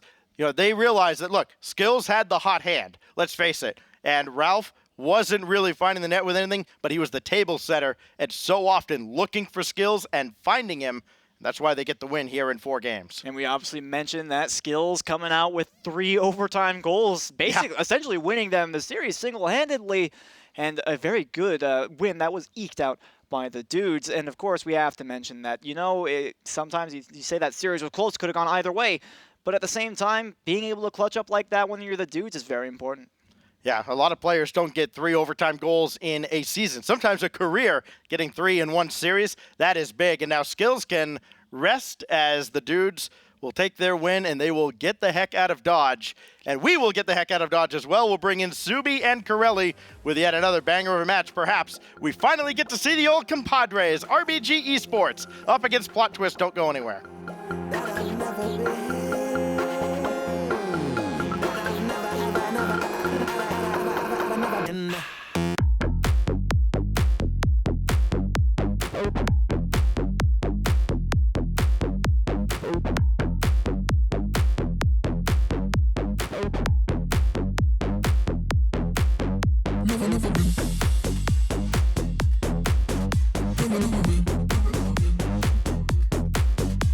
Never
Welcome back to week 2 of North America Rival Series. After 4 games, we do see the dudes advance over some pretty tough competition. Made a change here on the desk. Welcome, Corelli. Subi, how you guys doing? Doing fantastic. Ready to get into the last 2 matches of North America and Rival Series for the week, and I'm excited. Yeah, I'm doing absolutely average, but the gameplay has been far from average, so that is about as much as you can ask for.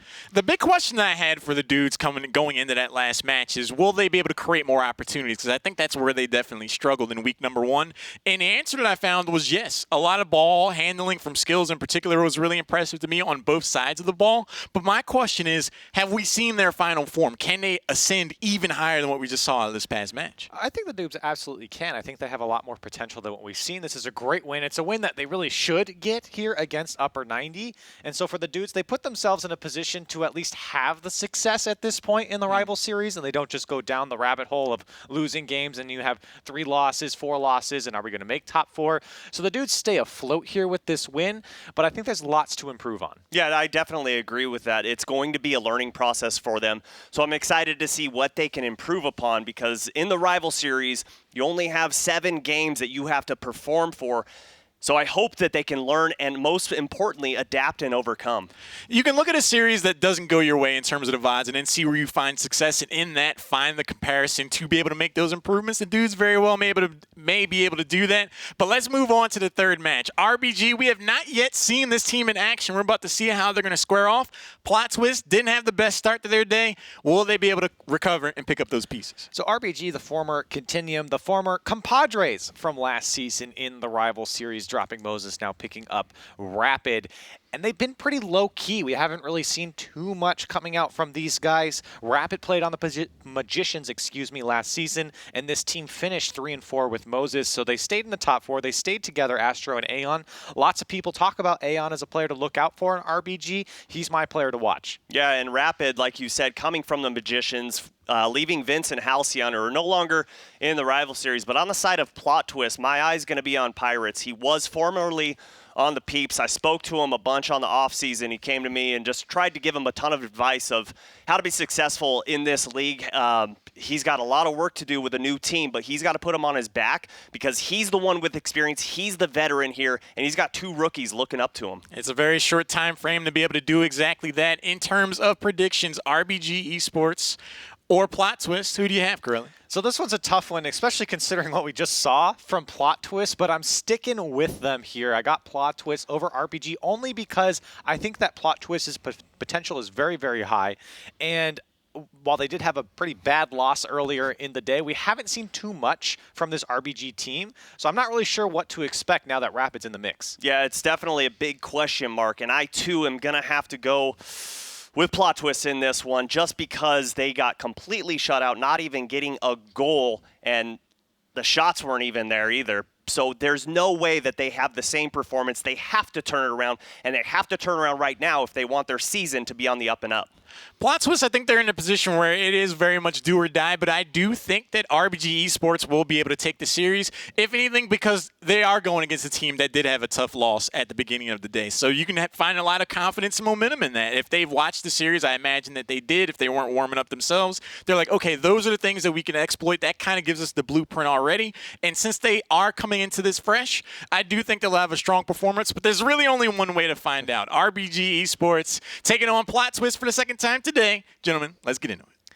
And let's talk about Plot Twists even more, because I feel like the game that we saw earlier in the day was just not Plot Twist. They go down, they lose 3-0 against Birds and Bees, and while Birds and Bees, give them credit, played extremely well throughout the series, it just wasn't the Plot Twist that we know and love. And we talk about the players that compose this team, Taroko, Mektos. These players have been playing extremely well in community tournaments. Stacks and Squid said it earlier on, that these 2 guys have been grinding and working so well together. So for Plot Twist to come out and lay an egg, uncharacteristic. So we're looking for them to bounce back here against RBG. Yeah, and I was talking about Pirates earlier, and that's exactly who I need to see perform in this game number 1 if they are to succeed. He needs to play how they did in the play-ins. He was an offensive guru in there, and so far, we've yet to see that this season. Kickoff underway here in game number 1 between RBG and Plot Twist. And already, Plot Twist finding the back wall. Astro past one. The shot down from Pirates turned away by Rapid. Pass across for Plot Twist, immediately denied by Aeon. Pirates now back into his own side. Trying to find the angle on the ball. Here's a shot down from Aeon, a little bit light, easy to turn away for Pirates. And I like that demo coming down the field. It took away the passing option for RBG Esports, giving the ball back over to Plot Twist. And here comes Mektos at the top of the box, carrying it through, but Rapid still in net, turns that one astray. Seeing offense come out from Plot Twist already, and Mektos showing why he's so dangerous, carrying that ball over some defenders there, but not finding the back of the net. First minute passed for both these teams. Rapid, Pirates, meets him in the middle, and it's just gonna drop down for him. The 50-50 goes in favor of Pirates. Sometimes Lady Luck is just on your side, and that's exactly what happens here. Good on him to challenge that ball at the point of contact, and it finds its way in the back of the net. So, Plot Twist, strike first here just after the first minute. It's Pirates who gets on the board. RBG looking to respond. Aeon to the Plot Twist corner, met by Taroko, a player who have been making some noise inside the bubble scene and inside of the rival series for Plot Twist. Aeon pushing that one on, turned away by Taroko. Here's Astro over to Rapid. Rapid looking for the second touch. He does get it. Not on target, and a long clear comes out for Plot Twist. Yeah, and while Taroko might be a rookie in the eyes of Rival Series and RLCS, he was on the Mirage Esports team who did face up against a ton of teams up at the first Northern Arena Invitational. So he's faced the likes of NRG. So he is someone that you definitely have to keep an eye on. And a big grinder in that, whether it's ranked or six-mans. Taroko has proven himself worthy among some of the best players in North America. Can he translate that here with Plot Twist? And here is the man getting a second touch. Can he put it away? Just when we start talking about it, he puts away a shot. Oh my goodness, look at the read to be able to take this off the backboard. Nice hard pass, keeping it away from Aeon, and then that angle, almost a perfect 90 degrees straight down, and Plot Twist making a statement early. So first it was Pirates to Taroko. Now, or excuse me, it was Taroko to Pirates, and now Pirates to Taroko. It's a 2-goal lead opens up for Plot Twist. A shot down from Aeon does find the back of the net for RBG, and they're right back in it. Yeah, a little bit of scramble on the side of the defense there. You see two go up, and unfortunately Mektos unable to get there, uses his double jump, so he can't jump back out to get that touch. A 1-point ball game right at about halftime. At this point, it's a toss-up. Who's going to take it? And Aeon, a player who scored 30 goals, led the team in goals the last rival series. Already on the board here for RBG in their first series. Mektos trying to find the back wall. He does. Aeon doesn't get the touch. It's just bouncing towards Plot Twist. The free shot comes out, but easily saved away by Aeon. And the clear comes out once more. Plot Twist trying to control that midfield, but it's just a pass down to Astro. But with no boost, not able to do much for RBG. Yeah, interesting touch there from Astro. He had Rapid upfield to the left, but elected to put that ball to the right. No harm, no foul as they continue to push down the field. But Mektos is going to look to clear this ball to the midfield. Mektos not able to keep control now. Pass over to Rapid. He does put this one on target. Taroko forced to make the save. The pass down to Astro. Can't beat out the last defender of Plot Twist. Rapid still trying to keep the pressure on for RBG. Here's Mektos into the air dribble. Couldn't find another couple touches to keep that one going, but Plot Twist able to keep possession here. Astro tries to get the touch there, puts it off the corner, and for RBG now finding themselves locked in on their own side a little bit. Plot Twist doing a good job of not letting them out. It's Rapid. It takes this type of solo play to break out for RBG. So far, very close game as far as the scoreline is concerned. Pretty equal shots, pretty equal saves. The difference maker is going to come within this last minute. RBG Esports chasing one, and Plot Twist doing everything they can to keep them at bay. So here they come, RBG trying to make a late game goal to tie it up, an equalizer. But Plot Twist might have other ideas. Here's a shot from Taroko. Saved away by Astro. Now Rapid trying to buy some space. He does. It's Pirates there to meet him. Tries to go under him. Pirates read it perfectly. Astro immediately deleted from the play. 30 seconds left for RBG to find the equalizer. Yeah, Plot Twist just doing everything they can to disrupt the flow of RBG Esports. Here we go, last 20 seconds. This could be the final push for RBG Esports. They have the open net, and Rapid just off his mark. Couple passes come down for RBG, but no one's able to convert. Now the final 10 seconds, Astro not able to get the touch there. It's up to Rapid to keep the play alive, and a long clear comes out from Mektos to try and kill this game. It's Aeon following this up with no boost, and the fake comes out. Plot Twist take game number 1. Yeah, and Aeon in that situation didn't know if that clock was going to hit 0 as the ball touched the ground, so he had to get to it quickly, unable to get it high and far down the field. Plot Twist, really a brand new team after we saw them earlier today in North America. Absolutely turning things around here for Plot Twist in game number 1. And for RBG, it's one of the main reasons why I was a little hesitant picking them, was I didn't really know what to expect. And I'm not saying this was a bad game from them, but there was nothing about this game that gave them any kind of defining character to RBG. They kind of came out, they played just fine, but Plot Twist in the end wins. Yeah, it just didn't seem like RBG had any creativity in the offensive zone. It seemed like they kept trying to beat those corners to death, and Plot Twist had no problem clearing the ball, especially when they had 2 men pushing forward, RBG Esports. Easy to clear that ball wherever you want. And now for RBG, talking about bouncing back here, this wasn't a devastating loss by no means for RBG. They lost by 1 goal, but it did seem like Plot Twists were in control for most of it, and it did come off the back of Mektos and Taroko. Seemed to be 2 players really finding each other in the midfield. I've always touted Mektos to be a great player of controlling the midfield and just not letting teams out, and I feel like he does a great job every time I see him, minus the game that we saw earlier today against Birds and Bees.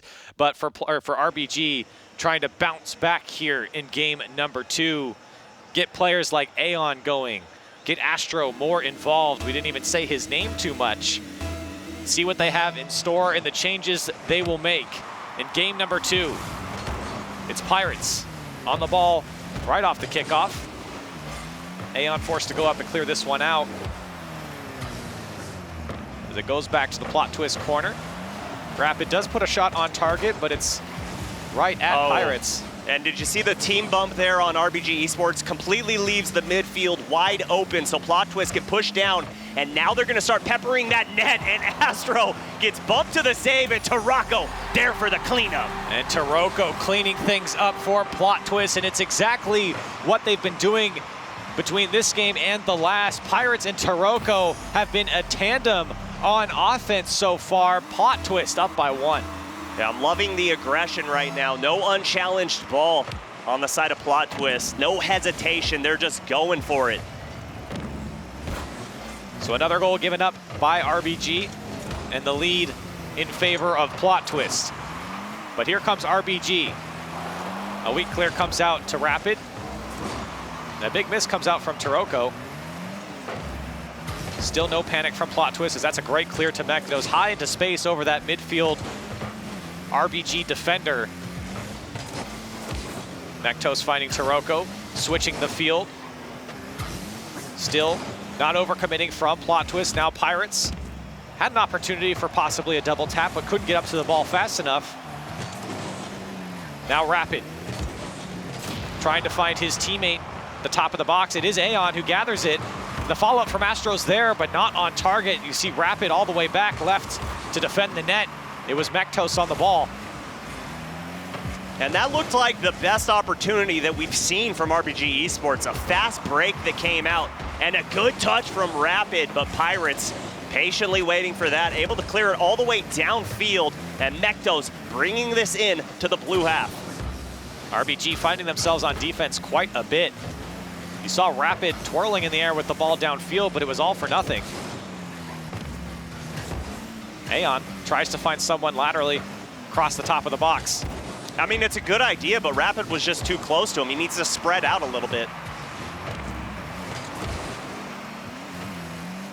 Taroko does beat Rapid. It's just Aeon and Astro back, but you can see everyone from Plot Twist vacates the RBG side as they know that ball was going to be cleared, and the passing play is coming out. Mektos does push it on to Taroko, now trying to find the pass across. He gets the bump. Astro there to clean it up. Plot Twists have looked a lot more dangerous on offense in this game than RBG has. But RBG aren't without their opportunity. Here's Aeon now with no boosts. So he's trying to keep possession of this ball and not make it easy for Plot Twist. Pirates does well here to stop both of the attackers from RBG. RBG needs to get out of the corners. They keep going back to him like there's a magnet sitting in them, just pulling them over to those corners. And it just seems like everything they're doing is read so easily by Plot Twist right now. And RBG tried to set up a shot, a passing play downfield, but the second touch goes straight into a Plot Twist defender. Here's Astro trying to make the difference in game number 2. Aeon now collects it, blasts it across the rapid, off the post and in for RBG, and we're tied up in game 2. And this is a good play right here. Astro leaving that ball over for Aeon. Aeon knows he needs to get a hard touch off the wall to bring that ball vertically out to the box, and Rapid was sitting there waiting. And now we have a tie ball game, game number 2. Plot Twist looking at defeat. RBG takes them 3 minutes to get their first goal here in game number 2, but it might be worth it. It's Pirates now on the breakaway with no boost. He's just got Aeon to beat. He's got some support on the far side. It is Mektos. Now Taroko off the crossbar. Plot Twist can't find it. RBG trying to break out of their own end now. Rapid once more beats a defender on the back line. Aeon trying to keep it on. He's going to do it backwards. It does pinch away. Rapid. Now Astro. Still, RBG keeping the attack on, looking for the lead. Less than a minute left. Plot Twist giving up a lot more space here late into game number 2. RBG taking advantage of it now. This ball into the Plot Twist corner. Rapid still winning the challenges, still keeping the ball in for RBG. They just got to find the right time to strike. And Plot Twist getting away with one there. All 3 members were very low on boost, but they played patiently. No member going for a double commit. Smart play there to not allow a goal from RBG Esports. Here's Pirates. The demo comes out. Pirates actually lands on the ball. It goes over to Taroko, and Plot Twist take the lead with less than 20 seconds. And what a ground pinch pass coming from Pirates. Going up high on the ceiling. Gets that touch, and Taroko waiting patiently at midfield. You gotta feel bad if you're RBG Esports, trying to do everything you can, and nothing seems to work. 4 goals have been scored by Plot Twist between the 2 games. All of them have been either Taroko or Pirates on the assist or goal. 10 seconds left. RBG trying to tie up this game. Astro, no boost on the play. Into 0-second time, here's Aeon. The follow-up there is from Rapid, but he can't put it on target. Astro's gonna keep it up. Aeon's got a little bit of boost to work with, but Mektos gonna kill that one, and Plot Twist take a 2-game lead in the series. He came screaming at that ball. The defenders thought he was gonna boom it downfield to keep it up, but just hits the brakes and fakes him out and lets that ball touch the ground. RBG, they got their opportunities. Shots were put on the board, but like I kept talking about, they kept trying to work those corners, and it seemed like Plot Twist realized that, and they just saw everything coming their way. Well, what's funny is that Rapid was actually winning a lot of the challenges and was coming out on the winning end of plays in the corner and down the line, but he really couldn't transfer it into a cross in front of the box for a player on the RBG side to follow up, and it feels like that was really the bread and butter that they had. There was just nobody there to follow up, and Rapid was getting no help. Yeah, and also Plot Twist scored early and just felt comfortable with it. Just said, okay, they haven't really done too much. I'm comfortable with a 1-goal lead. They didn't feel like they had to keep extending it. I'm sure they wanted to, but no player pushed past the midfield if they didn't have to. They just put a shot on net and rotated it out. No aggression on the side of Plot Twist led to just very smart, clear defensive plays. And a very quiet game coming out from Aeon as well. That was a player that I looked out for, a goal leader for RBG last season. And he really hasn't shined at all here. Shown anything, shined, it doesn't matter. Aeon not putting on the level of skill that we normally see him here for RBG. So now RBG find themselves down 2 games in the series. And we're into game number 3. Plot Twist trying to follow up a bad loss to Birds and Bees with a clean sweep over RBG, and Pirates with that one coming across the box, not able to put it away. Now Taroko is up for this one. Beat by Astro. Aeon. Uh-oh. A poor touch from Pirates might lead to a goal here, but nobody on the far side for RBG. Just seems really like Lady Luck is on the side of Plot Twist right now. Every time the ball gets killed in front of net, no one's there to follow it up for RBG Esports, but here comes Astro. That's gonna roll down, and no harm, no foul. But how good would it feel for Plot Twist to get swept and then do the exact same thing in your next showing? Plot Twist trying to make that come true here. Astro might have different plans. Rapid not able to get to that one. But still, with possession is RBG in the final third. Pirates actually takes a piece out of that one. A shot comes out from Aeon. He might beat Taroko here. Takes heroic saves to keep a clean sheet here for Plot Twist. Mektos trying to clear this one downfield. Now Taroko.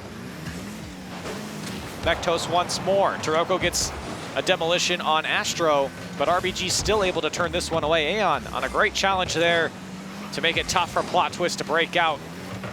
Rapid on the long clear. He's got Astro. He gets the touchdown. No follow-up from Rapid here as Pirates easily clears that one away.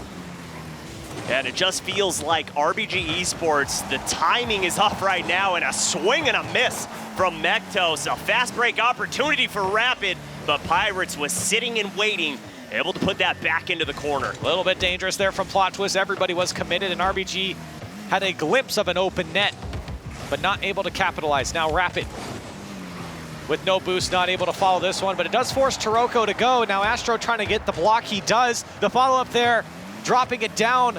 Now Rapid not able to get in front of that one, and Pirates breaks out once more from Plot Twist. Yeah, Pirates, when he was on the Peeps last season, he was their defensive main. So if you're expecting to get shots over his head, you better figure out something else, because he has seen a ton of them. Now Taroko gets his flip back, tries to go over Rapid, he can't. Mektos tries to get a second touch, he does. The follow-up from Pirates is there. Plot Twist still can't find the back of the net. Mektos, he matrixed the ball, and then everyone from Plot Twist again has another chance, but they can't find the back of the net. Astro and RBG finally get out, and a scary, tense moment still as Taroko follows this one away. Mektos and Plot Twist finally cool down, but maybe not. The shot, the pass, still wide, and RBG hanging on by a thread here as Plot Twist have turned it on. Yeah, but Plot Twist is about to pull out the scissors if they keep allowing this many shots go on net. That ball has crept near the goal and not found its mark. You can't keep relying on luck to save you. Mektos in the midfield. It's what he does so well, not letting teams out, always getting a touch to either make it tough for his opponents to move downfield or easy enough for his last defender to collect the ball. A great touch again from Mektos, only with 9 boosts now, can't go up for that one. Rapid beats him to it. Trade a couple demolitions here on both sides. Here's Aeon, met by Taroko. RBG finding some space, but giving up. Nobody's able to follow this one. We're still tied up with less than a minute left. We got confusion on both sides of the field so far. See a lot of unchallenged balls just sitting in midfield, and you can count to 5 before it gets touched. Seems like neither team wants to fall. I can understand from RBG Esports, but Plot Twist up 2-0 in the series. They should be looking to close this thing out quick. This pass across, dangerous as the save comes off the crossbar from Rapid, but it might almost turn into a counterattack. Slowed up by Plot Twist. Taroko just trying to keep this one in play. The long clear comes out from Rapid. RBG trying to steal away game number 3. The pass across to Astro. He does get the touch. With 15 seconds left, are we seeing an overtime? Astro misses the touch off the back wall. And this one's gonna roll into the RBG corner. Full boost for Rapid here. What can he do with it? It's given away to the corner, but a dangerous hop for Plot Twist as Taroko slowly lets this one get away. Mektos wants to keep this one up, but into overtime we go in game 3. A tie game, nobody able to find the back of the net. Yeah, Plot Twist almost doubling the amount of shots so far in this game. Just putting a ton up on that scoreboard. And here comes one from Pirates. The accuracy was there, unfortunately, didn't have the power to find that upper 90. RBG Esports keep bombing this ball downfield, hoping somehow that that long clear is gonna find its way to the back of the net. You're seeing the possession game come out from Plot Twist there. A couple bumps slows that up. Here comes RBG, but a demolition on Aeon's gonna slow them down in the attack. Mektos meets it in the midfield, gets a nice pinch into the RBG side, and that one almost just skips in. The follow-up off the sidewall as well. RBG were not expecting that one to take such a nasty hop off the corner, and here comes Pirates, almost able to put that one away. Mektos forces to go back. This one's gonna find the back wall. Nobody from RBG able to follow that one up. It was a free ball, nobody from Plot Twist up. Now Taroko looking for a second touch. The demolition comes down, and the save comes out from Aeon. What a clutch play from him. That double tap was going in. Somehow turns it away, but the pass from Taroko. Mektos steers that one aside though, and here comes Astro. Into the corner, great pass out, but Taroko reads that from a mile away. A minute and a half into overtime now. Plot Twist have had a couple good looks. RBG, not There it so is. much. It's wide open. Pirates puts it away, and Plot Twist take a 3-game series sweep. Oh, that has to feel so good. Big sigh of relief. You get that sweep back, and Pirates puts the team on his back, carries them to victory, and now 2-2, or 2-1 rather, in the rival series. And a 3-0 sweep for Plot Twist, and that was the first goal that Taroko wasn't a part of. 100% goal participation for Pirates in the entire series. Mektos, that was the first time he was involved at all. So for Plot Twist, a fantastic way to respond after struggling against Birds and Bees. Yeah, and I asked Pirates to step up before the match started. He did exactly that. You said 100% goal participation. And for me, I love the fact that Mektos is allowing Taroko and Pirates to do whatever they want in the offensive zone. He's holding down that midfield line. If the ball goes over his head, no problem, because Pirates is so fast in his rotations back that he's able to cover that net. So, Plot Twist respond back with a 3-0 sweep. We have one more game for North America. It is the Peeps and the Birds and the Bees. You don't want to miss it. It's going to be a good one. Stay with us.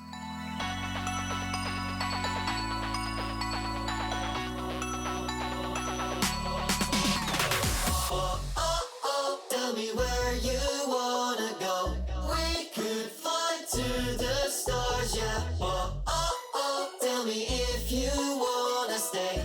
We could fly night and day, yeah.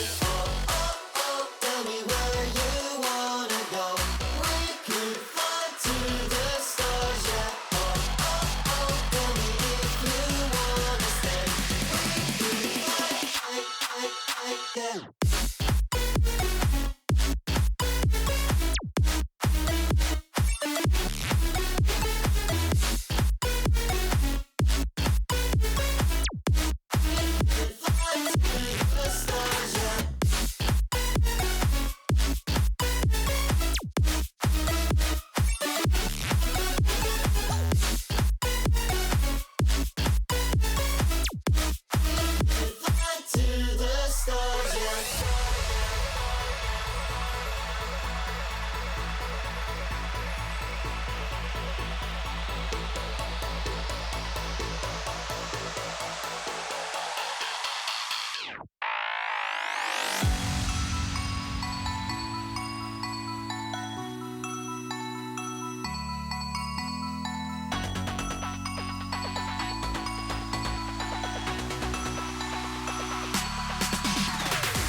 Resiliency can be a defining trait for any team looking to make it into the RLCS out of rival series. And in the terms of that, the overall test, I definitely think we just saw a team pass. Welcome back to week number 2 of the rival series. Incredible response for Plot Twist to come back into the second match. They did not have the strongest showing ever earlier today. To come back with that kind of performance, very impressive stuff. Absolutely, and it does show the resilience of a team like Plot Twist to be perfectly swept and then come back and sweep your next opponent. It does show something about Plot Twist, and we expect to see more of that going forward. Yeah, you've got to be able to change your gameplay on the fly in the rival series, game to game, series to series, and especially when you're dropping games like they did earlier today. I don't think anyone expected that, but the way that they came out on the latter half was great. Plot Twist was like, it's not too fun getting swept. How about we just pick up the broom next time? But one thing I want to see is RBG. This was their first time that we've seen them this season. What adjustments do you think that they need to make going into the final 3 weeks? I think for RBG, the biggest thing is getting the ball out of the offensive corner. We saw a lot of time Rapid was with the ball. We talked about it, and I believe it was between the second and third game where it felt like he had possession. They were in the final third, but really nothing came of it. So it's about consistently making chances when you move down the field. Yeah, and for me, it's just the field awareness. There were a lot of times where you had a player looking upfield, you had a player going down for the cherry pick, and they hit the ball on the opposite side of the field. I just want to see the field awareness, whether it be communication or just opening up the eyes, increasing the FOV. I don't know what it's going to be, but they need to change that because, yeah, going into the corners every single time down on offense, you're not gonna fool rival series teams with that. I think they'll be able to make those adjustments. Let's get into the final game of the day. It will be the Birds and the Bees taking on the Peeps. 2 strong teams. Birds and the Bees, though, they're starting to pull away as one of the strongest teams so far in the region. Absolutely, and this was the team that had the perfect sweep over Plot Twist, and they've really come out and proven themselves now 2-0 in the rival series, looking for 3-0 over the Peeps. That's yet to be seen, but this team has proven their worth. I think that for everyone else in North America, they should look out. Absolutely, and on the side of the Peeps, one of the best teams in the rival series last season, came down to week 5. They almost got to that promotion tournament. They had the taste on their lips, just couldn't quite get there. And this is an important match for them. If they want to make a statement, if they want to put themselves into that top 2, they're going to have to pull out a W here. Every game is critical here at Rival Series. In terms of predictions, though, guys, I'm turning it over to you first. Corelli, who do you think is going to take the series? So I made this prediction before I saw them play Plot Twist, but now it even solidifies it even more. I think that Birds and the Bees will come out and do some good work here against the Peeps. I think that they are looking stronger and stronger every time we see them on stream, and I'm excited to see them play against the Peeps here. Yeah, I'm going to agree with Corelli wholeheartedly, but I'm going to disagree with the pick. Yes, Birds and the Bees have looked phenomenal, but the Peeps realize how important this match truly is. They're going to come out on fire game number 1. I guarantee you we're going to see at least 7 shots on the board. I don't know why.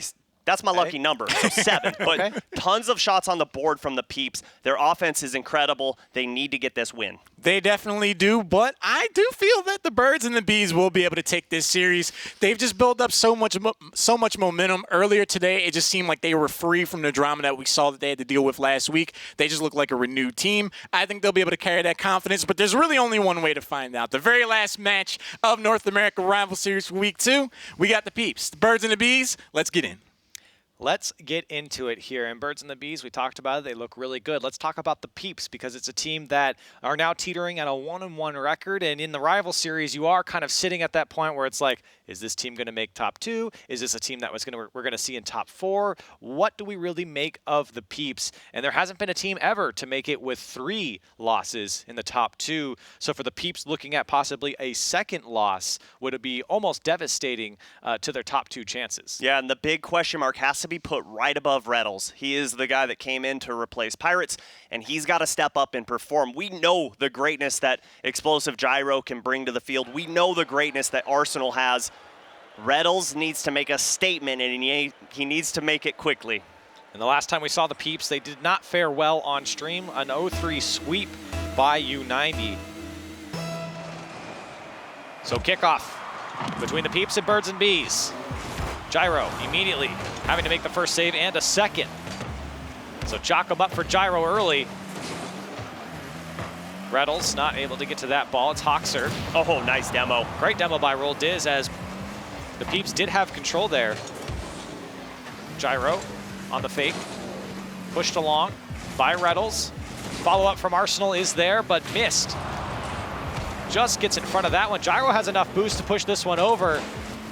Hoxer gets in the way. Peeps early on do get a couple opportunities. Another one comes out from Arsenal and a follow-up from Gyro. So Peeps looking good early on. Yeah, they're definitely doing well in the offensive zone. Looked a little shaky the first 10 seconds on defense, but did not get scored on, so no problem there. And a nice pass out from Reddles, but a little too close to the net as Roldiz sends that one astray. A shot comes out just wide for Mist. Now Hoxer trying to find Mist once more. Gets quite a bit of power on that one. Now Roldiz looking for Hoxer. Hoxer's got to stretch out for that one with no boost. Can't get control. Arsenal plays this one over Reddles and pays the price for it. Gyro able there to clean it up. Good control there from Arsenal to gather that ball on the side wall and then carry it across midfield to allow his teammate to poke it into the offensive zone. But here comes Hoxer. These teams going back and forth. Ton of mechanical skill available to every single member of each team. And there's Roldiz, and Gyro again has to stretch out for that one. Now 3 saves in his name. Here comes Reddles though. Can't get control of that one. And the Peeps, slowly but surely, finding more and more opportunity here in game number 1. Gyro finds Reddles, doesn't actually make contact with it, but still in the Birds and the Bees end. Mist pushes this one along, and you remember the last time we saw Mist last week. Did a lot of work for Birds and the Bees. Here's Arsenal. Mist once more, trying to find 2. Met by Gyro. Arsenal's there. Spending a lot of time on the Birds and Bees side, the ball finding space and holes in the defense.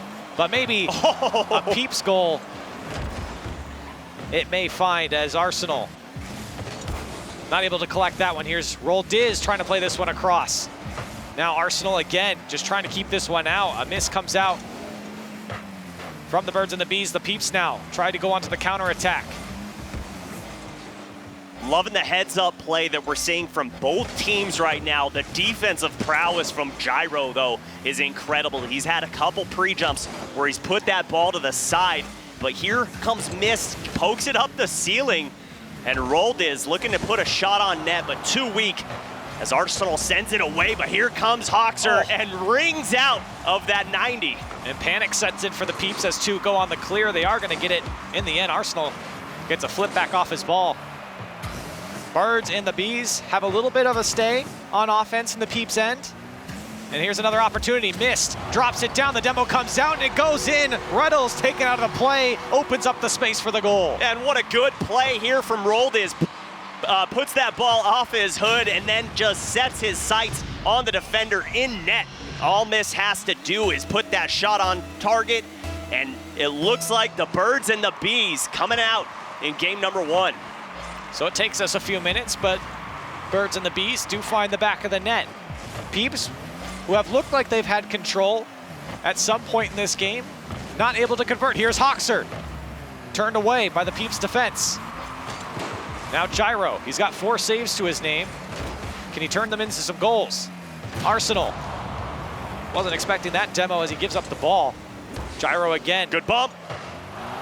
Reddles was there, but playing cautiously now. Hoxer has a lot of time and space, picks the right side, and a beautiful save comes out from Reddles. Oh, good pass from Arsenal, but Gyro just out of boost.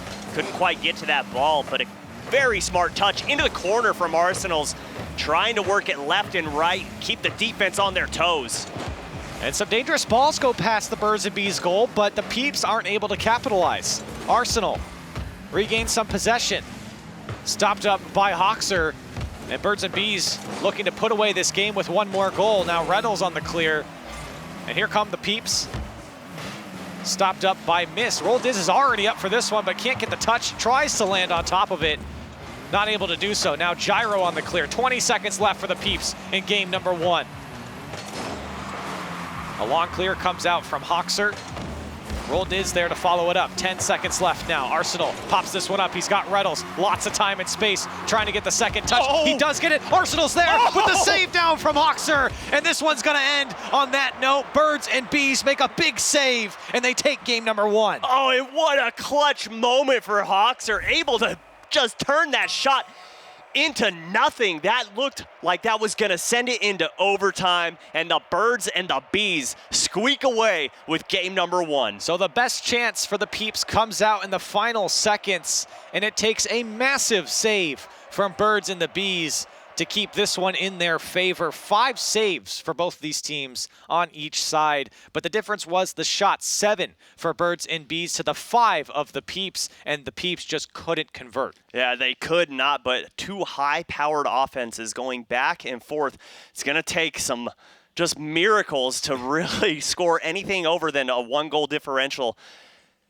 The Birds and the Bees look incredible right now. Well, they look good, and honestly, the Peeps look good too. I don't think this was a horrible game from the Peeps. It took a lot of some saves from Gyro. He had 4 to his name here in this game, and it feels like minus that, the Peeps did just fine. It was just about finding the back of the net, and give credit to Birds and Bees defense as well. They did great to turn away some great shots. Obviously, that last one was a great example of that, but there were others. And so for the Peeps, it's just finding those gaps, finding those shots, and putting them away and putting goals on the board. But at the end of the day, it's up to the scoreboard. Yeah, and you cannot rely on those clutch saves from Gyro time after time after time, because eventually one is going to squeak by him. You need to focus on the rotations in the defensive end.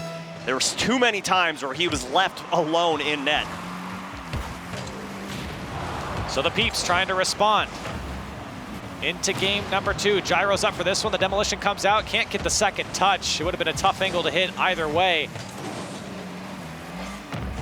This ball goes into the Peeps' end. Not the best clear from Arsenal. Goes straight to Roll Diz. Gyro forced to make a big save there. Now Arsenal making the defenders think on the Birds and Bees side. Here's Gyro trying to follow that one up. Can't get there. Did look dangerous. Now Hoxer, low boost. Not a lot of options. Oh, goes past one, but Arsenal there to back up his team. The Peeps move downfield, and they got Gyro. Fakes the shot, tries to pop it up and over. Hoxer does great to read that play. Oh, and that's beneficial for the Peeps right there. Reynolds and Arsenal able to push up in the 1-2 combo. Oh my goodness. Just off the post, but in swoops Gyro. Unfortunately, misses the ball completely. Big missed opportunity there for the Peeps. A shot down, or excuse me, a pass rather from Roll Diz. Birds and Bees opt not to commit on that one. This ball just over the net. Reynolds lets it go on the clear. Arsenal. Reynolds can't go up for that one, but he will collect it on the side wall. Easy save for Roll Diz, and Birds and Bees able to break out from their own end. No boost again for Hoxer on the side wall. Just trying to pass this one across. The Peeps coming out with long clears, looking for another chance. They're not going to get much better chances than the one they got 45 seconds ago.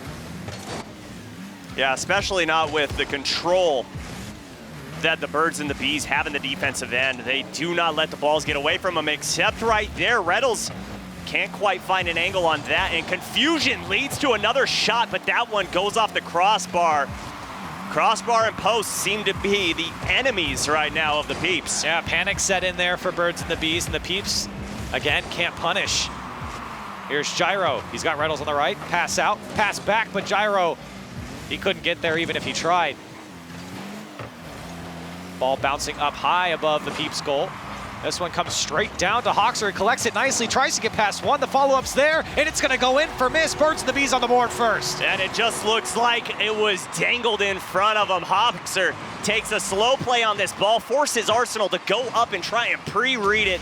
The 50-50 ends up neutral and missed. Fires that shot on target. The Birds and the Bees are playing perfect Rocket League. Takes us half a game. Birds and the Bees find the back of the net once more. Peeps still scoreless through 1.5 games. Roll Diz, clear to space. Reynolds forced to make the play. Good Arsenal pass. Pops this one back up to Reynolds. They got Gyro at the top of the box. The follow-up's there, saved away by Mist. And a great clear from Mist. This is a tough one to get for Arsenal.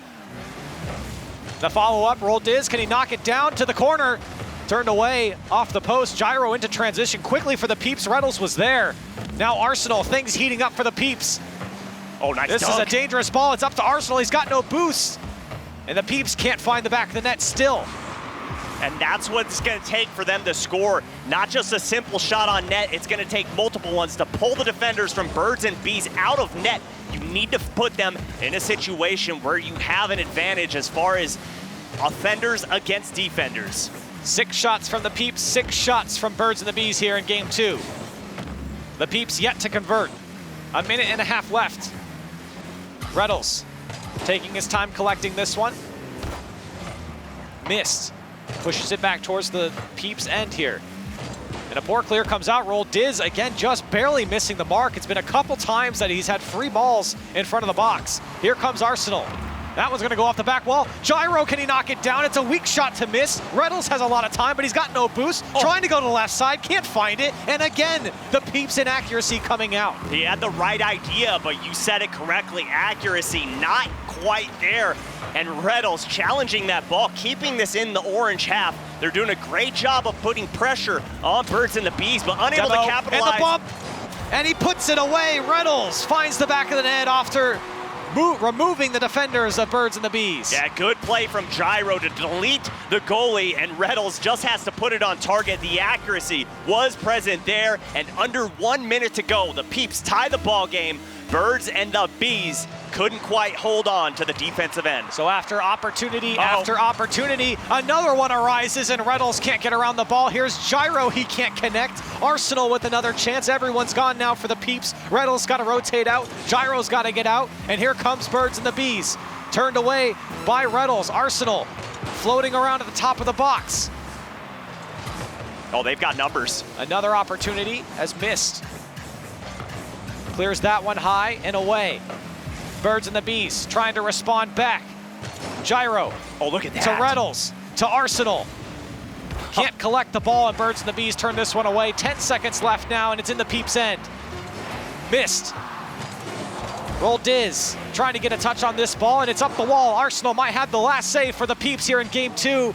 Tries to keep it up, he does. One more touch past the defender. It's just Hawkser in front of the net. Missed, clears this one away. Gyro's gonna keep this one up. He's got a little bit of time, he's got a little bit of space, and he can't find the touch. We're into overtime. Oh my goodness, the Peeps looking like they're getting stronger by the second.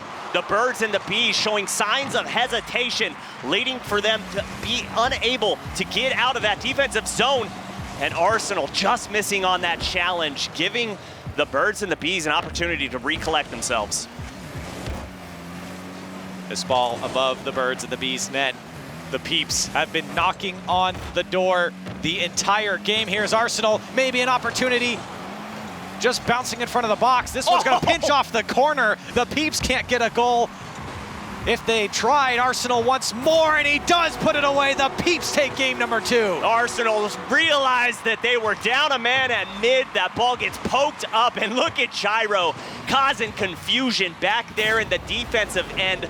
Beautiful shot from Arsenal to hit that upper 90, and the Peeps tie up the series. So the Peeps can breathe a sigh of relief. They tie up the series, they tie up the game, they force the overtime and take the overtime goal as well. 12 shots coming out from the Peeps. It does spell the story of the offense from them, and Birds and the Bees. Again, something similar that I talked about from the Peeps in game number 1 was that it didn't really feel like a bad game. It just felt like the Peeps had a lot more offense and a lot more chances that they should have scored. I mean, really looking at this game now, the Peeps should have had 4 or 5 goals. They just couldn't hit the target. Yeah, but they are doing exactly what I said they need to do to take down this Birds and Bees squad. Put a ton of shots on net. You cannot expect to be able to put 4 shots on target and win this ball game. You have to put a bunch on, be able to pull defenders out, and give yourself an opportunity at a 3v2 advantage. They did exactly that. It just looked like the Birds and the Bees got so confused. The panic mode set in, and the gates just opened wide open. And it feels like if the Peeps could play like this for the rest of the series, it could fall into their favor. Birds and Bees have looked so good here in the North American Rival Series. A win over them would be fantastic. Now a 1-1 series between these two teams, and for the for Birds and the Bees, how do you respond back? You win your first game, you drop your second game in an overtime fashion where it feels like the Peeps did did have most of the control. So we'll find out. Game number 3 between these two teams, and a kickoff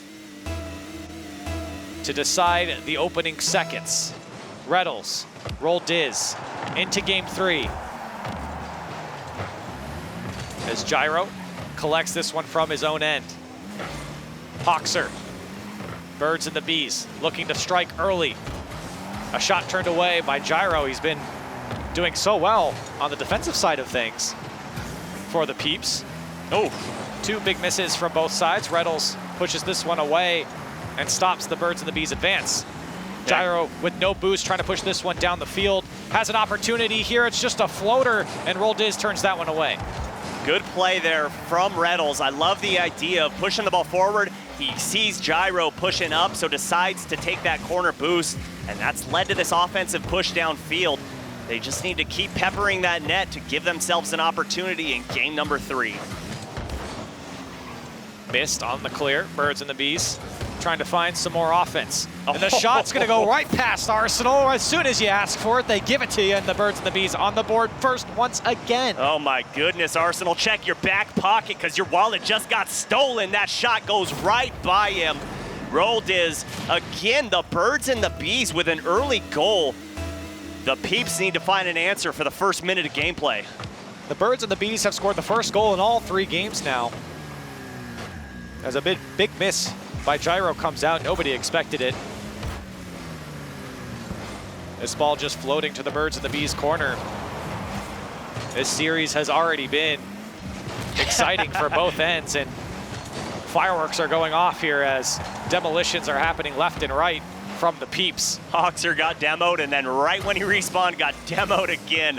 That is so irritating, but you got to get that out of your head. You got to be able to push down midfield, and Hoxer sitting in midfield, trying to challenge that ball. Does a feels backflip, and Reddles puts a shot on, but missed. Rotates back in time. This ball down to Arsenal. Hoxer's got to clean that one up. Into the Peeps corner now. Gyro there to collect. Roll Diz wins the challenge towards the net. Now missed. Another opportunity for Birds and the Bees as this one drops down in front of the net. Gyro again there to clean it up. 3 minutes left. And the Peeps trying to respond back once again. Going down early. Arsenal looking for a second touch off the ceiling. He does miss there in the corner. This one off the back wall, but nobody there to follow up. Arsenal was pushed up too far, and Gyro's got to get back. Good demo from Reddles, realizing that was the only person pushing that ball, so that leads to a nice turnover, but a whiff.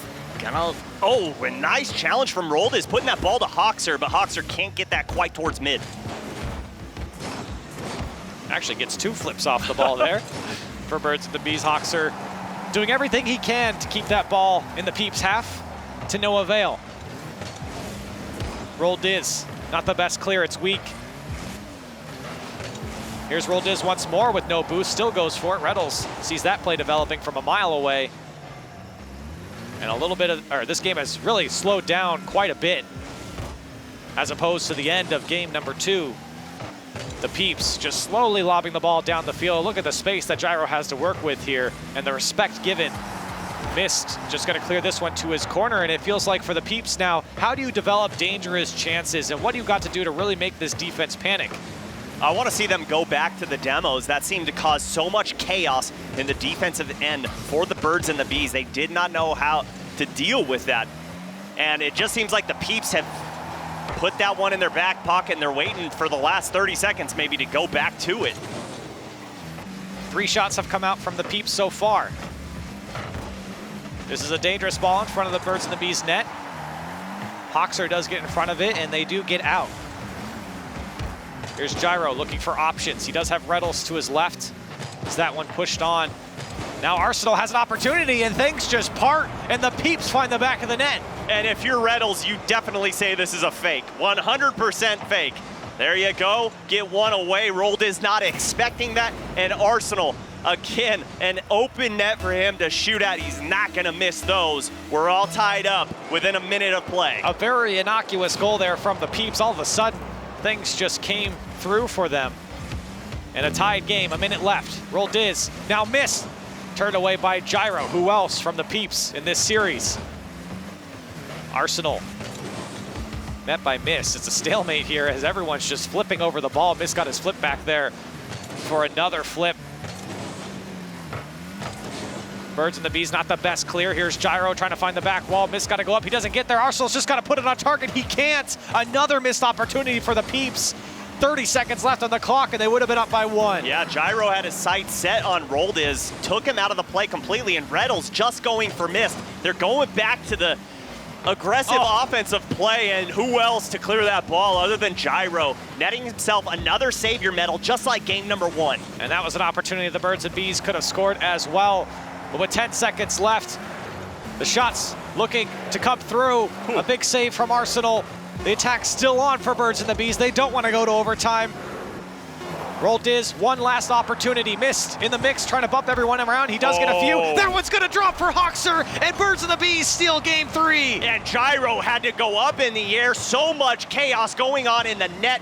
He tries to read this, but the slow, soft touch finds its way underneath the crossbar, and the Birds and the Bees put themselves on match point. Wow, what a way to win it for Birds and the Bees. There was one opportunity left, and it was Roldiz who had the ball on the back wall and missed. I kind of pointed it out. He was in the mix there, just bumping Peeps around, get in front of them, and if they were going to jump, he was going to jump and just be in the way. And it opened up that space for Hoxer to come through for the shot, and Birds and the Bees now put the Peeps on match point. What a series we have going on. And not only did Mist cause chaos in the defensive end, but they were also getting the boost steals. The Peeps were so low, they weren't able to challenge that ball, and that ball goes up the wall in the last 0 seconds. And just like that, the Birds and the Bees take the match point. This is a very close series, but the Peeps need to learn how to play in the first 4 minutes rather than relying on the last minute. And the Peeps would love to get the first goal of the game as well. Still not able to do so. And the Birds and the Bees just have that slight advantage of having that first goal every single game. And again, the Peeps are knocking on the door. They had 4 shots in that game, so maybe not as strong an offense that we've seen in games past, but still, the Peeps have had opportunity, and they did break down the defense a few times. But give credit to the Birds and the Bees. They're able to bounce back a couple of times, find the back of the net, and of course, capitalize when the opportunity arises there at 0 seconds. So, after 3 games, Birds and the Bees are on match point here against the Peeps. Birds and the Bees looking to go 3-0. The Peeps looking to go 2-1 and stay alive into game 4. Yeah, they have a lot of work cut out for them. Birds and the Bees have everything in their favor right now. This ball cleared away by the Peeps. Arsenal. It's actually not a bad touch there, but turned away by the Birds and the Bees. Reddles met by Roldiz, and the follow-up there from Hoxer. They're just going to put this one away and walk through the Peeps. Yeah, and if you're Arsenal, you got to go up a little sooner on this one. His wheels just planted on the ground, and Hoxer sees it, just goes right above him. He says, lace up those J's, because I am going a little bit higher than you. So, 4 games and 4 go-ahead goals for Birds and the Bees. The first ones to score in every single game so far. And if I'm not mistaken, they're all in the first minute. And hello, defense, where are you at? Mist doesn't care, and he's going to increase this lead to 2. And it's a long clear, and the big miss there was Gyro getting beat. Mist able to follow that one up and put it away, but Gyro, the last man back, high risk, high reward play there. He pays the price. And here is where we're going to see the wherewithal of the Peeps. Got young players, but they have to keep their wits about them. Plenty of time to work with. 4 minutes of gameplay. Regardless of how many points go on the board in the first half, if they can do it to you, you can do it right back to them. Absolutely, with 4 minutes left. It's no time to panic. But you can't really afford to give up too many more goals, especially without scoring some of your own. Here's Roldiz. Turned away by Arsenal. The Peeps have not had any offense so far here in game number 4, and Birds and the Bees have looked like they're in full control. A shot to the back post. Gyro again. He's been a defensive monster for the Peeps. And in a minute and a half of gameplay, there's already 4 saves on the board. for the Peeps. That is not indicative of an offensive team, and you called it out. 0 shots so far, and that pass a little too far. Miss gonna send that all the way back down into the blue half. Gyro on the ball here for the Peeps. Arsenal, there to try and clean things up. Birds and the Bees still pressing on. Roll Diz, preventing the Peeps from it getting out. Now Gyro into his own corner. He passes it straight to Miss. He puts it off the crossbar. The follow-up there from Roll Diz. Not able to connect. Now Hoxer off the ceiling, looking for more. It's Reddles and Gyro who go from the Peeps. So maybe some space opens up for Birds and Bees. Mist can't get the touch there. Roll Diz opts to rotate back. As someone who's played a lot of competitive games, Corelli, a lot of tournaments under your belt, when is the time to panic for the Peeps? When the clock hits 0. Okay. Only down by 2 goals here. They have time. They just need one to give themselves a chance, and just as soon as we start talking about it, Gyro finds the back of the net. And what a carry downfield from Arsenal. Just pops that ball over Roll Diz, and a beautiful pass to keep it away from Mist. Gyro seeing that open net. They're within 1 right at halftime. And I answer your question with some smugness because you've got to try as hard as you can with the time that you have left. And the Peeps had 4 minutes to score 2, and they've got 1 back so far. Here's Gyro. Oh, nice read. Beautifully read by Mist there, and Arsenal now into the air.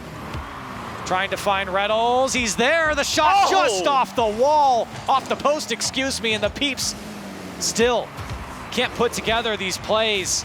They've looked so good on the setup. Oh my gosh! And then Gyro comes out of nowhere. Can't put that one away either. Arsenal still trying to keep this one alive. Gyro once again, they're met by Mist, who beats him out. They're just starting to go left to right, just getting closer and closer to that net. That one again, barely going out. The Peeps starting to taste this tie ball game. And they're speeding up in their play. They've got the Birds and the Bees scrambled. Here's Arsenal. He's got no boost. This one's going to drop down for him. Gyro's there. He does get the touch. Nobody can come through for the Peeps. There Arsenal, it's going into the net. Reynolds puts it away, and we're tied up. They not only caused chaos, but they also got a ton of boost away from Birds and the Bees. And look at the confusion in the net. Reynolds just has to poke that one through. And once again, we're all tied up. We're near 1 minute to go. And the Peeps trying to do whatever they can to send us to game number 5. And the Peeps can breathe a little bit of sigh of relief as now the pressure's off them a little bit. They don't have to score 2 goals. They tied it back up. Here's Gyro. Can he drop it down? He can! He finds the back of the net, and the Peeps take the lead. And what awareness from him to see where the goalie's sitting. He sees Hoxer going to the right, so he puts the shot to the left, just twisting him up and make him trip over his shoelaces. The Peeps with the lead. Sparks fly for the Peeps here in Game 4, trying to force Game 5. 1 minute and 15 left to hang on. Another ball in favor of Peeps to the Birds and the Bees end, and for Birds and Bees, they have not looked good in the second half of this game. They got that 2-goal lead, and they thought they could sit on it, but the Peeps had other plans. Here's Reynolds, patiently waiting, gets a second touch. He goes over everyone, and Hoxer forced to make a tough save. Now Mist with no boost. Can't do much with that. Reynolds just booms it down the field. Birds and the Bees look a little disorganized on defense. Now Gyro just trying to keep possession. Maybe find the net once more. It's Reynolds. 4 goals for the Peeps, and they're up by 2. I think the Peeps have figured out the equation to break down the Birds and the Bees. And that's what, time over distance, which equals speed? I do believe so. Just keep going fast, keep putting shots on net, and you're going to win this ball game. So 34 seconds for the Peeps to hang on and go to a Game 5 here. Birds and the Bees have not looked good since giving up their first goal. Oh, do it. The second attempt there, not able to connect. Arsenal trying to run out the clock here at this point. Reynolds goes up for this one. Birds and the Bees might have one last opportunity to score with just time left on the clock at this point. 10 seconds left. The Peeps looking comfortable in their defensive positions. Roll Diz over to Hoxer. Missed. Last-ditch effort. It won't matter. We're going to Game 5. And Subi, I have to say, we wouldn't want it any other way between these two teams at this point. It has been an exhilarating series between these two teams. Yeah, Europe gave it to us in the last game of the day, and why not North America as well? My goodness, the Peeps just seem to be getting hotter and hotter the longer that they stay on that field. And there's a lot on the line here in this game, because we talked about it at the beginning of the series. Peeps sitting at 1-1, Birds and Bees sitting at 2-0, and Birds and Bees have already taken down Plot Twist and Afterthought, two teams that we expect to do well in the rival series. And to add Peeps to their list of accomplishments would be great. On the other side, Peeps have already dropped their first game, and we've talked about it again. You don't want to drop 2. You definitely don't want to drop 3. So for the Peeps, they do get themselves into a Game 5. I would love for them to take the full time here to really kind of collect their thoughts and think about where they're going, because they got to score the first goal here. They cannot get away with making these comebacks late into these games. You know, even if they don't, why don't you go back to the gameplay that we saw at the end of almost every single game? Open up with that speed, open up with that aggression, because we're seeing something that we haven't seen from the Birds and Bees all season, and that's double commits in the defensive zone all over the place. It just causes the communication to break down, and at that point, it just seems like a bunch of random players playing together, just hoping that they can play heroics and save the ball. Well, will we see heroics here in game number 5? The Peeps, Birds and the Bees, one more time, run it back for the North American Rival Series. It's missed. Trying to get the first goal off the kickoff. He almost does. Arsenal gets in the way of that one. And I do have to agree, Subi, for the Peeps, it's about finding that energy, that urgency early in the game and not having to turn it on halfway through. Well, they do have all of that momentum in their court right now. They're feeling good after that last match, putting on not only an absolute showcase, but an absolute stomping. But Miss gets that shot over Reynolds, and he's the last man back. Once again, Birds and the Bees with the opening goal. And it's just beating that last defender. Reynolds makes a sharp turn, and it's tough to get up in time. Missed finding the back of the net early, and it's been all 5. Birds and the Bees get the first goal. Yeah, no different storyline in this game, so nothing new for the Peeps, but here comes Gyro, puts that shot hard and high, goes under the crossbar, and we're all tied up. Well, if you're going to give up the first goal, at least respond back in 3 seconds, and that's what they do here off the kickoff. Pretty cut and dry as it comes straight down to Gyro. Hoxer just doesn't get back in time. In the first 30 seconds, we got a tie game. And that's one thing that you are risking if you're going for that back boost. You have to be able to get back to net, and when Gyro puts a shot that hard on target, good luck. So the Peeps decide not to fall behind for too long, maybe try and take the lead here as Roldiz turns that one away. Here's Mist. Down to Hoxer. Reynolds collects this one, takes his time. He's got Arsenal, who does help him out a little bit. Gyro forced to bail out his team, but a little disarray here for the Peeps, as they're just trying to keep it away from Birds and the Bees here. They know they messed up. Now Arsenal with full boost. It's actually Gyro as it comes around. Birds and the Bees contesting the midfield. Arsenal to Reynolds. A touchdown from Reynolds, trying to find a teammate back, looking for Gyro, but he can't come. It's too dangerous. And that was a good idea downfield from Arsenal and Reynolds, but if you're pushing forward, trying to get that pass, you can't position yourself right next to the defensive wall, as that angle is so hard to hit. Just over 3 minutes left here. Hoxer has a free shot on target. Arsenal turns that one away. And the Peeps now on the counter. Reynolds has to get boost. Dives down to do so, and he passes it over to Arsenal. We can't follow that one up. Roldiz turns that one away to Gyro. Gyro might get a second touch here. Can't get it. And Arsenal pushed that one off the ceiling. Miss downfield, gets the boost and the bump. But Reynolds recovers nicely. A tense game between these two as we're tied up in game 5. A shot to the back post turned away by Arsenal, or excuse me, Gyro.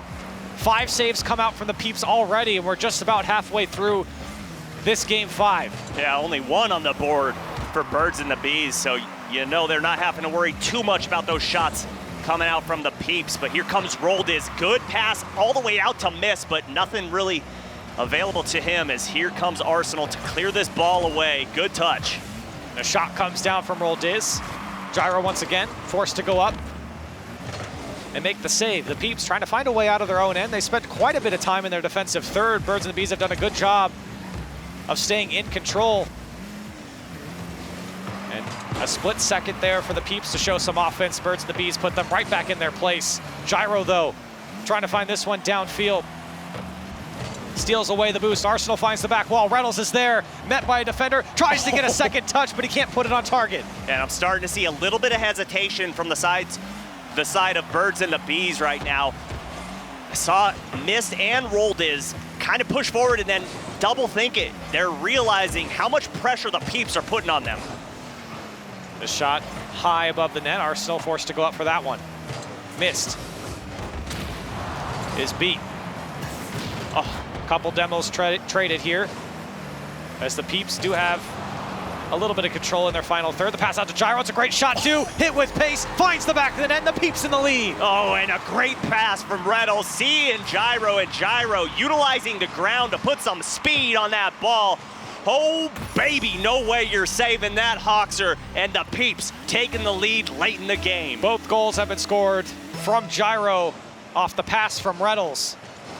1 minute and 15 seconds left. The Peeps trying to hang on. Birds and the Bees trying to correct course here, as the Peeps putting on more and more pressure. That's a great clear coming out from Mist. Roldiz trying to meet this one downfield. Reynolds does a good job of slowing down the attack. Good wave dash to get to that ball and create a challenge in that net. Looked like it may have been open, but missed there for Birds and the Bees. Less than a minute left now for Birds and the Bees. Peeps trying to hand them their first loss. Here's Gyro. Now Hoxer in control. He's got a little bit of boost. Can't do much with it. Here's Roldiz. The Peeps perfectly back in rotation to meet that one. Roldiz tried to go for the bump on Gyro. It would have opened up the net, but the Peeps get out. Less than 30 seconds now. What do the Birds and the Bees have? Off the back wall, Arsenal does make the touch. It was a tough one. Another one off the back wall. One's up for Birds and the Bees. The Devils come through off the crossbar, and we got a tie game. Oh, baby, they were just staring at that net. In comes Hoxer to take out Gyro, and Reynolds could do nothing but hope that that shot isn't on target, as that boom gets in his face and creates a smoke screen. A tie game, 16 seconds left in game number 5 for our last series of North America. Uh-oh. Roldiz off the back wall, comes down to Arsenal. Less than 10 seconds left. Are we going to overtime? Here's Gyro finding it downfield. The Peeps might have one more opportunity. They're gonna keep it up. Gyro misses the touch, and they'll be happy nobody's there from Birds and the Bees. And overtime for game 5. Game 5 overtime, last series of the day. Once again, what more could you ask for? Arsenal can't quite get the touch there. Lucky that shot didn't go behind him, as he was the third man back. Tense situation for both teams. This series means a lot between the two as far as top 2 contention. Off the crossbar for Birds and the Bees. Peeps trying to put on a little bit of pressure. Roldiz is downfield, does get the touch. Here's Gyro. Not able to follow that one up, and the Peeps trying to keep control here away from Birds and the Bees. Here's Arsenal. He's got nobody from Birds and the Bees up for him. Reynolds off the back wall. The bumps come through. Gyro's there. Can't put it on target. Dangerous now for the Peeps, as everyone was committed, but they're able to slow this one up. And Gyro gets back. Now maybe a shot opportunity. The fake, and it goes in for Roldiz. Birds and the Bees taking in 5. What a genius play coming out from Roldiz. Sees Gyro going back, realizes there's no pressure on the ball, just lets it roll in the net. Oh my goodness. Hoxer with the clutch play, and how about the grit and the tenacity from Birds and the Bees to come back, facing defeat, tie the ball game up, and take it in overtime. 12 shots come out from Birds and the Bees, and they do take it in game number 5. And what a series between these two teams. And Haloran, I want to bring you back in here and get your thoughts, because wow, what a series. If you are a fan of competitive Rocket League, it doesn't get any better than going to game number 5 in overtime. 1 goal, winner goes home with the victory. Crazy stuff from both sides, but at the end of the day, the Peeps got a lesson about the Birds and the Bees. You like that? Got him. But I was really impressed with both teams. We definitely saw some solid play all around, but I feel like the demos really defined that game. When one team started to pull ahead at the beginning, we saw the Birds and the Bees have the upper hand. There's a demo, translates into a goal. It seems like the whole game shifts later on. And then back at the end of the series, you see the same thing again, where it's like, okay, now we want to jump back in. There was a lot of shortcomings in late offense for Birds and the Bees. They had the strong starts. It seemed like they started to run out of steam. It was cool to see them, though, come back in the end and just say, like, when we need to have the energy, when we need to show up, we can do that. Yeah, and you just have to wonder what happens if Gyro challenges that ball a little earlier. Question if he should have pushed forward. I'm not on the field. I don't know what's going through his mind, but ultimately the ball rolls right behind him. But I love the fact that both teams rely on those demos. If you don't have demos in your bag of tricks and you're in the rival series, you're probably not going to get in the top 4. Right, and of course in that last play there from the Peeps, everyone was committed. We called it out there, and it was just on the rotation back that they got caught after a good opportunity as well. So for the Peeps, they were that close to taking down the Birds and Bees. They might look back on this series and realize how close they were. This series might very well define the entire top 2 progression for the rest of the season. Let's take a look at the standings, though, because a lot has shaken up after week number 2. Birds and the Bees, they remain perfect 3-0, but we saw the Peeps really take them to the limit. To be a 1-2 team now, that is really tough for the Peeps. Well, especially they had their sights on top 3. They would have had a 3-way tie, and then dropping all the way down to 6th place is absolutely heartbreaking. They have to be able to pull out a ton of wins, because if they get 3 losses to their name, it's going to be so difficult. And of course, it's tough looking at Upper 90 Esports because, again, no team has finished in the top 2 with 3 losses. And now you look at the Peeps sitting at 2 losses, and you start to wonder, can they win out for the rest of the season, or will history come and engulf them with not being able to make top 2? Birds and the Bees are at the top of the standings right now, but every week they cannot take any series for granted because the entire midfield is pretty much even. It's still who wants it the most. If you're looking for more Rocket League action, tune in tomorrow, 12 p.m. Pacific. The RLCS will continue, but that's going to do it for week number 2 here at the Rival Series. Thanks so much for hanging out with us. Have a good day. You got me burning up. You got me burning up. You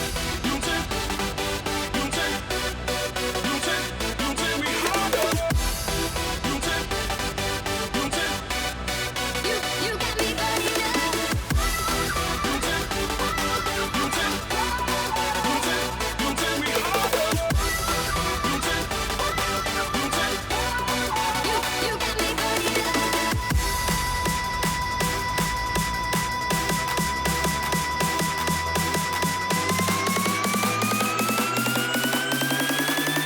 You got me burning up.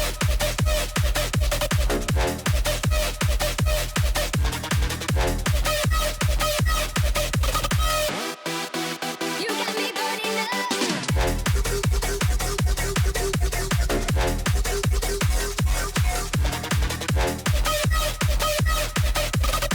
burning up. You got me burning up.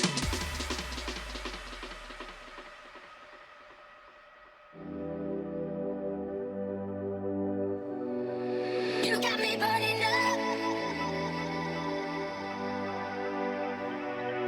You got me burning